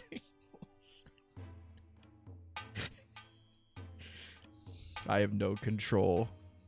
Silver, you gotta get us out. You know, the door is not locked. You guys can leave whenever you want. Opening a portal in a sec. I do like her, but I don't know if I like her in that way. We've known each other for too long for anything like that to develop between us. Isn't that right, Ichigo? Yeah, I guess that's true. No, it's the attic is the most terrifying. Ichigo smiles sheepishly, her face flushed, and toys with a lock of her blonde hair. Me and Skedaddle are super close, but it isn't really like that. We're never done. We've never done anything lovey-dovey together. We've never held hands, and we've definitely never kissed. Though he has tucked me in bed before, after I fell asleep. I see. Ku nods. It is a work in progress, then. You both care for one another, but you are too dense to admit your feelings. Now they are festering. I shall remember that. Festering doesn't sound very romantic. Withering, then. That isn't much better. Jeez. You could try to be a bit more tactful. I might act like a bit of a tomboy, but I'm still a fair maiden at heart. I take romance stuff seriously. I know. I can tell. You are full of love. It exudes from you like sunlight. You are not like Miyuki, who hides her feelings. You are open and honest. You are not very much like me either. It is quite remarkable. You really think so? Ku nods. You are a nice person, Ichigo. I am glad I met you. Aw, now you're, like, making me blush. Thanks, Ku. I'm glad I met you, too. I know this might be kind of sudden, but, well, you're a friend of Skedaddles, and I'm a friend of Skedaddles. And if we're going to keep working, and if he's going to keep working at the cafe, you'll see you even more. So I was wondering, would you mind being my friend, too? Do you wish to be my friend? Yeah, I mean, you're cute. Who wouldn't want to be your friend? Oh, my. Ku blinks. Her single visible eye looks a touch wider than per usual, and her pursed lips are pursed in a small ring. Is she biting her lip? I can't tell, but I think some lip biting's going on. All right, this is weird. What are you guys doing? Like a whole second plot point going on here? Nah. That's where he kept Knuckles after the incident. What? Knuckles is in my attic now. Just pray the rope doesn't come out. Knuckles no longer has Knuckles. Knuckles is just a creeper at this point. Apex lore. Wow. Yeah. Is she surprised? How unexpected. You didn't predict this? Ku shakes her head. People do not often ask me to be my friend. Or people do not often ask to be my friend. They think I am strange. For a long time, Miyuki was the only one. I thought that was alright, but maybe I should try to expand my circle of acquaintances. You need at least 3 people to take part in a seance after all. Shh, this is the first season. Oh no. A seance. I frown. What's that? A way to summon dead people. I don't know about summoning dead people. When I play MMOs, I usually stick to being a DPS, but I would like to be your friend. I'm being sincere about that. I am being sincere too. I can put the seance on hold if you would like. A small smile captured Ku's lips. And we can try to spend more time together. Would that be acceptable? That'd be more than acceptable. Ichigo takes Ku's hands in her own and shakes them. Her smile is so bright it's positively blinding. I'm like really happy to meet you, Ku. I hope we can stay friends for a long time. Holy cow. When originally Apex wanted it where he couldn't talk to girls, obviously went down the drain. Because I'm too good at it, you know? I'm too good.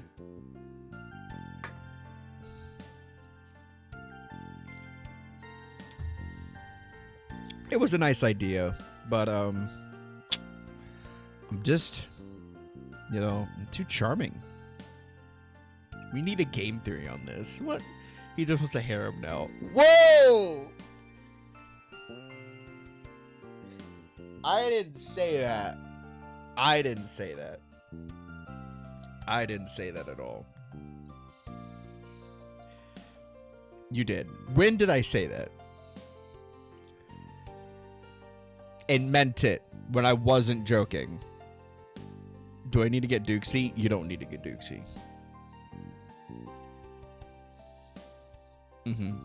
Well, I don't know what you're talking about. I'm so happy I met your colleagues. Those girls were so cute. They were seriously cute. They were even cuter than this delicious beef. Nom nom. That's weird. Ichigo beams from ear to ear as she shovels mouthful of beef and onions into her mouth. Her table manners aren't the most refined, but I guess it's kind of endearing. She's got a bit of sauce on her lip now, though. If she hasn't noticed, I guess I'll wipe it away for her. Feeling distinctly like a mother, I pick up a napkin and reach across the table. Yes, it's very exciting, but you should be careful. You'll spill food all down your front. I dab at Ichigo's chin and she giggles. Thanks for looking out for me. You're the best. I'm not so sure about that. I was a pretty rotten friend to Ichigo in the past. Maybe that's why I'm trying so hard to make it up to her. I don't want her to feel unwanted or unappreciated. That would be a poor way to repay her for after all she's done for me. He's gonna get a pack of feral basement dwellers instead. Twitch Chet is just bullying Apex at this point. Bully out of love. Yeah. Yeah, and I can't imagine having like over 100 people all bullying me at once.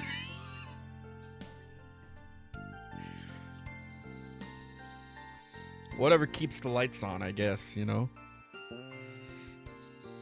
Whatever gets me to quitting my job and doing it full time, I'll take it. Really though, Ichigo pouts. It's so unfair. What is? That you get to see those girls every day and I don't. I'm like super jelly. I want to hang out with Ku and Miyuki too. I'm sure we'd be really good friends. Any pal of yours is a pal of mine. I already said we're not friends. I hardly know them. That's just for the present. You'll get to know them eventually, and I'll be left out in the cold. Please don't forget about me, skedaddle. Don't be silly. I ruffle the top of her head with one hand, as I often do whenever she's being particularly neurotic. Which is more often than you might think, despite her near perpetual smile. Ichigo feels things a lot, and she emotes enough for 12 people. I would never forget about you, even if I do become friends with Miyuki and Ku. 100 people talking about your maid outfit. That would be wild. I mean, he is a murderer in Hogwarts Legacy. I'm not a murderer. Why are you taking pictures? I was about to say maid outfit will help with subs. No! I don't want to get popular that way. That would be horrible. It will. It'll balance it out. You killed that man. He asked for it, okay? He was a poacher. Balanced, as all things should be. He what? See, he admits it.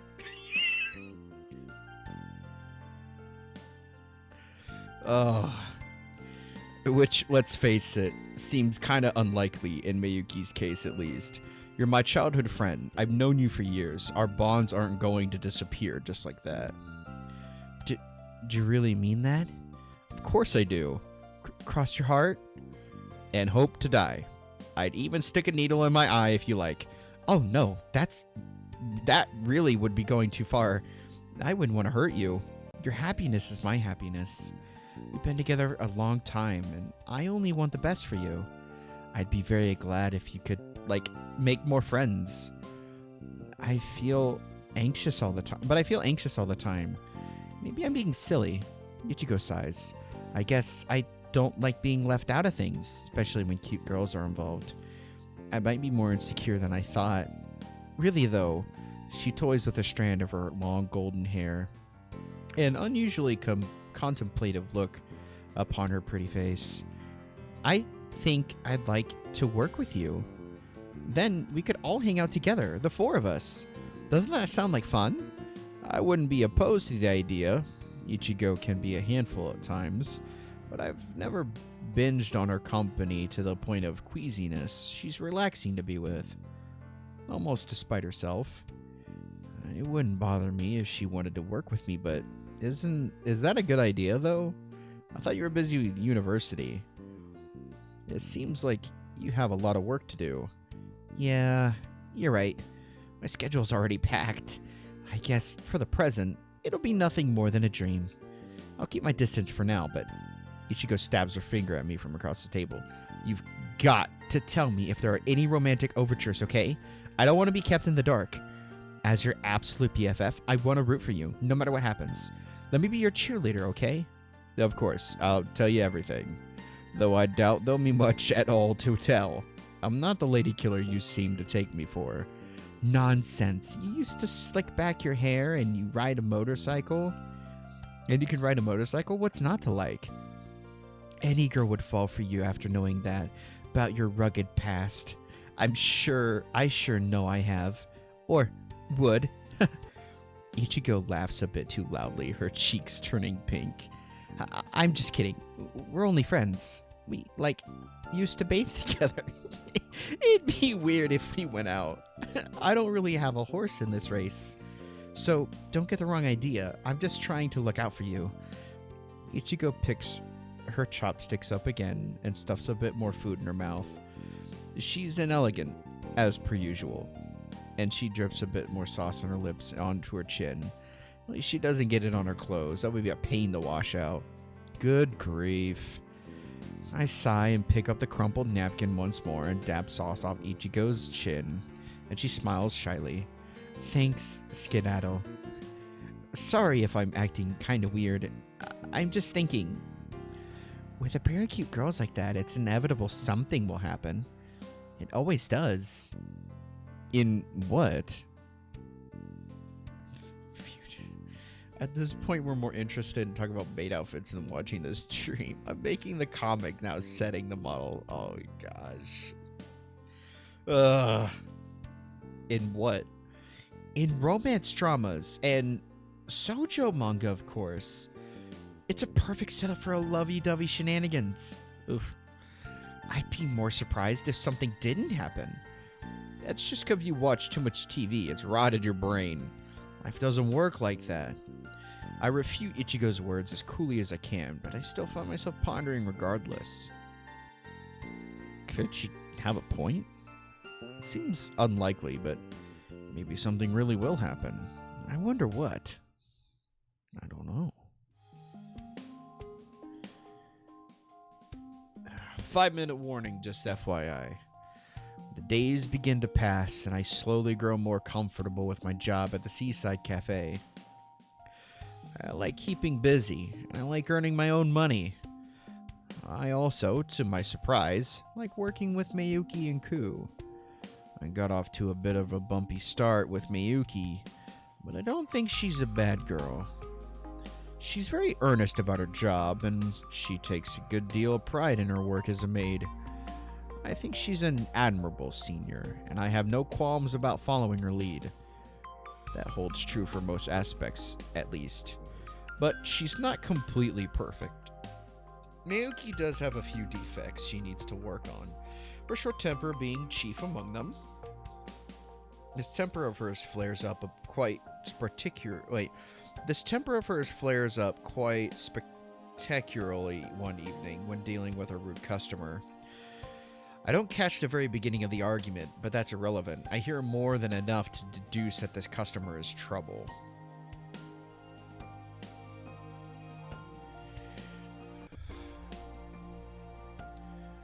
Hey, you challenged me. I can't back down. Yeah, I know. You stuck up little madam. The customer, a businessman in his late 40s or so, scowls at Miyuki, his face twisted, his cheeks are pink, his cheap suit creased. I think he might be more than a little drunk. Oh, he's a man, businessman, a little drunk of a businessman. All right, let me see what I can pull out of the hat here.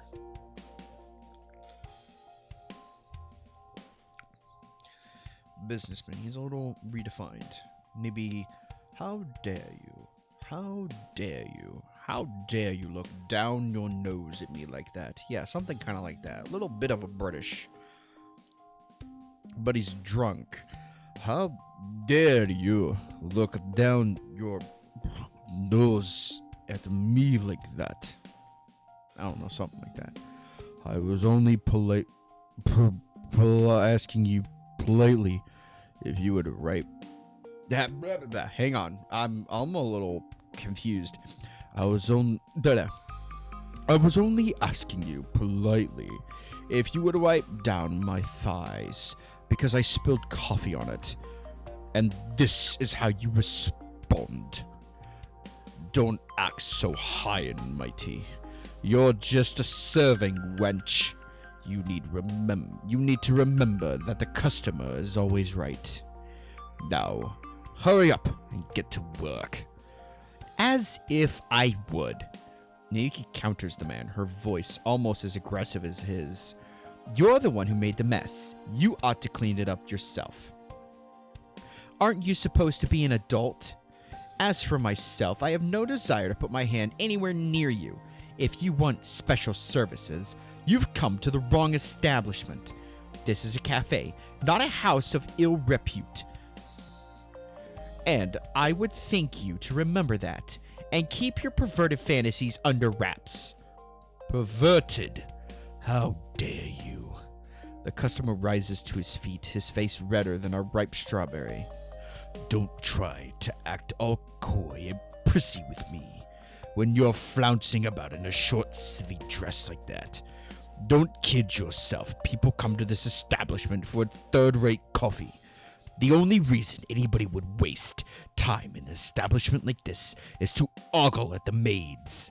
You're nothing more than a piece of eye candy. And you are nothing more than a drunken god-for-nothing louse. Why, you? The customer lunges at Miyuki, but he doesn't get very far. I come between the pair of them before things get really heated. Excuse me, sir, but you're causing a scene. I'm gonna have to ask you to leave.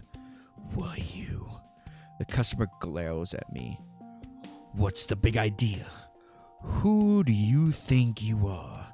Some kind of knight errant?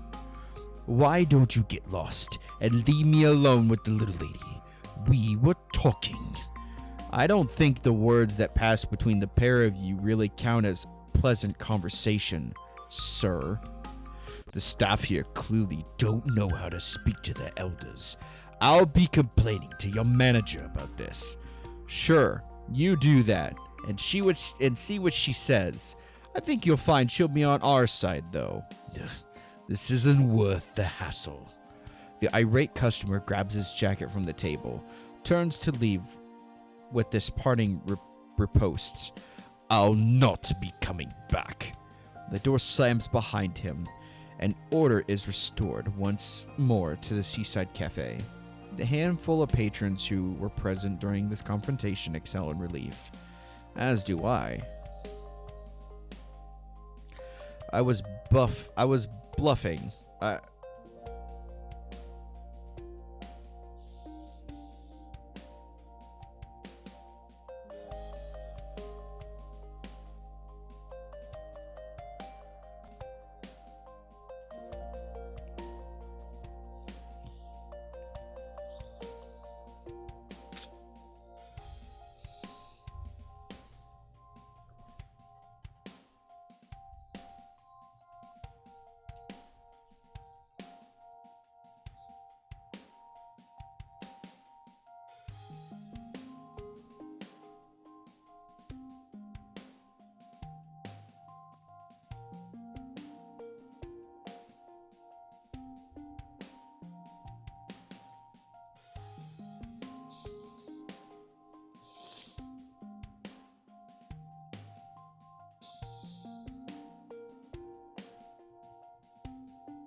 Alrighty. Hey guys. Sorry, you didn't miss anything. I saw the ad break was going on, so I stopped. I wasn't bluffing, but I'm relieved the guy backed off before things got violent. I'm no stranger to breaking noses or spilling blood. I'd rather put those days behind me. Are you alright, Miyuki? The guy didn't upset you too much, did he? What? Oh, no. It's fine. Miyuki shakes her head vaguely. She looks a bit perturbed by all that's happened, which is understandable. The guy said some truly awful things to her. Do you often get customers like that? Not too often. I can usually deal with them on my own, but he was particularly persistent. Truth be told, I was beginning to panic. I wasn't sure what I would do. It was a bit scary, but thank you, Skedaddle, for standing up for me. You're a lot nicer than I gave you credit for. Aw. Yeah, you know me. Nah, in real life, though, I wouldn't have been that polite, dude. I probably would have just roundhouse kicked him right across the table. Get out of my establishment, boy. We don't like your kind round here. You government politician. We don't take kindly to government personnel like you hanging around our establishment.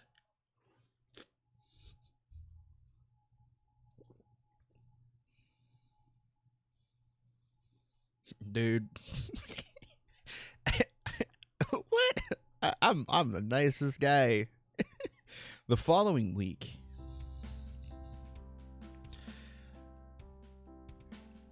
What time is it? Alrighty. Hit the save. Monday, September 16th, 1839. Alrighty. Give me a music volume here. Alrighty. Okay. You get toxic. Still up to join. Wednesday. Yeah, it'll probably be after the stream though, but yeah, more than likely I will. Ugh. Alrighty, guys. I think we're gonna go ahead and cut it there for today. I don't know how much longer we have, but I think we made a pretty good dent. Back tomorrow, same time. Maybe a little sooner. It kind of took me a little bit.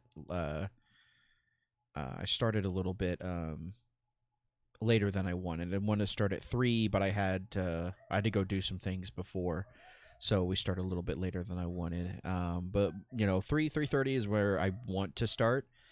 Just because I want to get through this game and DDLC before Halloween Horror Nights starts. So you still need to do Coup in the Country Music. Oh, you're right. Oh, that would be such a throwback joke, but I do. I'm going to be risking copyright, but I need to because it was funny. It was so funny. I enjoyed it. So we'll definitely do that. Don't spoil it for people. But yeah, so I'm hoping to get this done and DDLC before next week starts. I thought DDLC would be a good one because it starts off as a dating sim and then leads into a horror game. So I thought it would be kind of like a good leeway into Halloween Horror Nights. So I'm really excited for Halloween Horror Nights. I have overlays and really cool things going on. So I was thinking, because obviously we have Sonic Saturdays now, I'm going to look into seeing if I can set up Sonic.exe games for Sonic Saturdays. So that way you guys aren't missing out on that. I don't know, though. I don't know if this PC can run it, but I've talked to Sonic about it. He seems pretty down for the idea. But we'll have to see. Because I don't know if I'll be able to play it and stream it at the same time. Because when I try and do that, it kind of the PC the game gets really laggy. So I'll have to look and see how it goes. But I might do some tests, see what I can do. But yeah. That way, you guys, we still have Halloween Horror Nights, but you guys also still get Sonic Saturdays. And it's a different experience. So, it should be quite interesting. But yeah.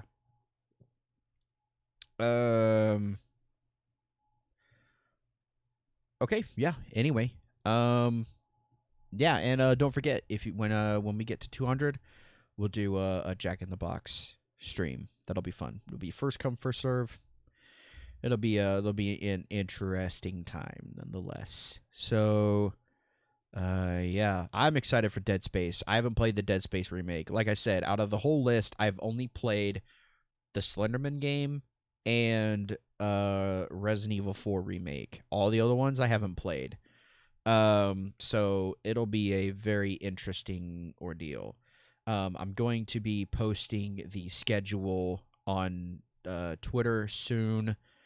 But I want you guys to know that the games might not be played in the order that they're shown. I might mix them around a bit depending. So,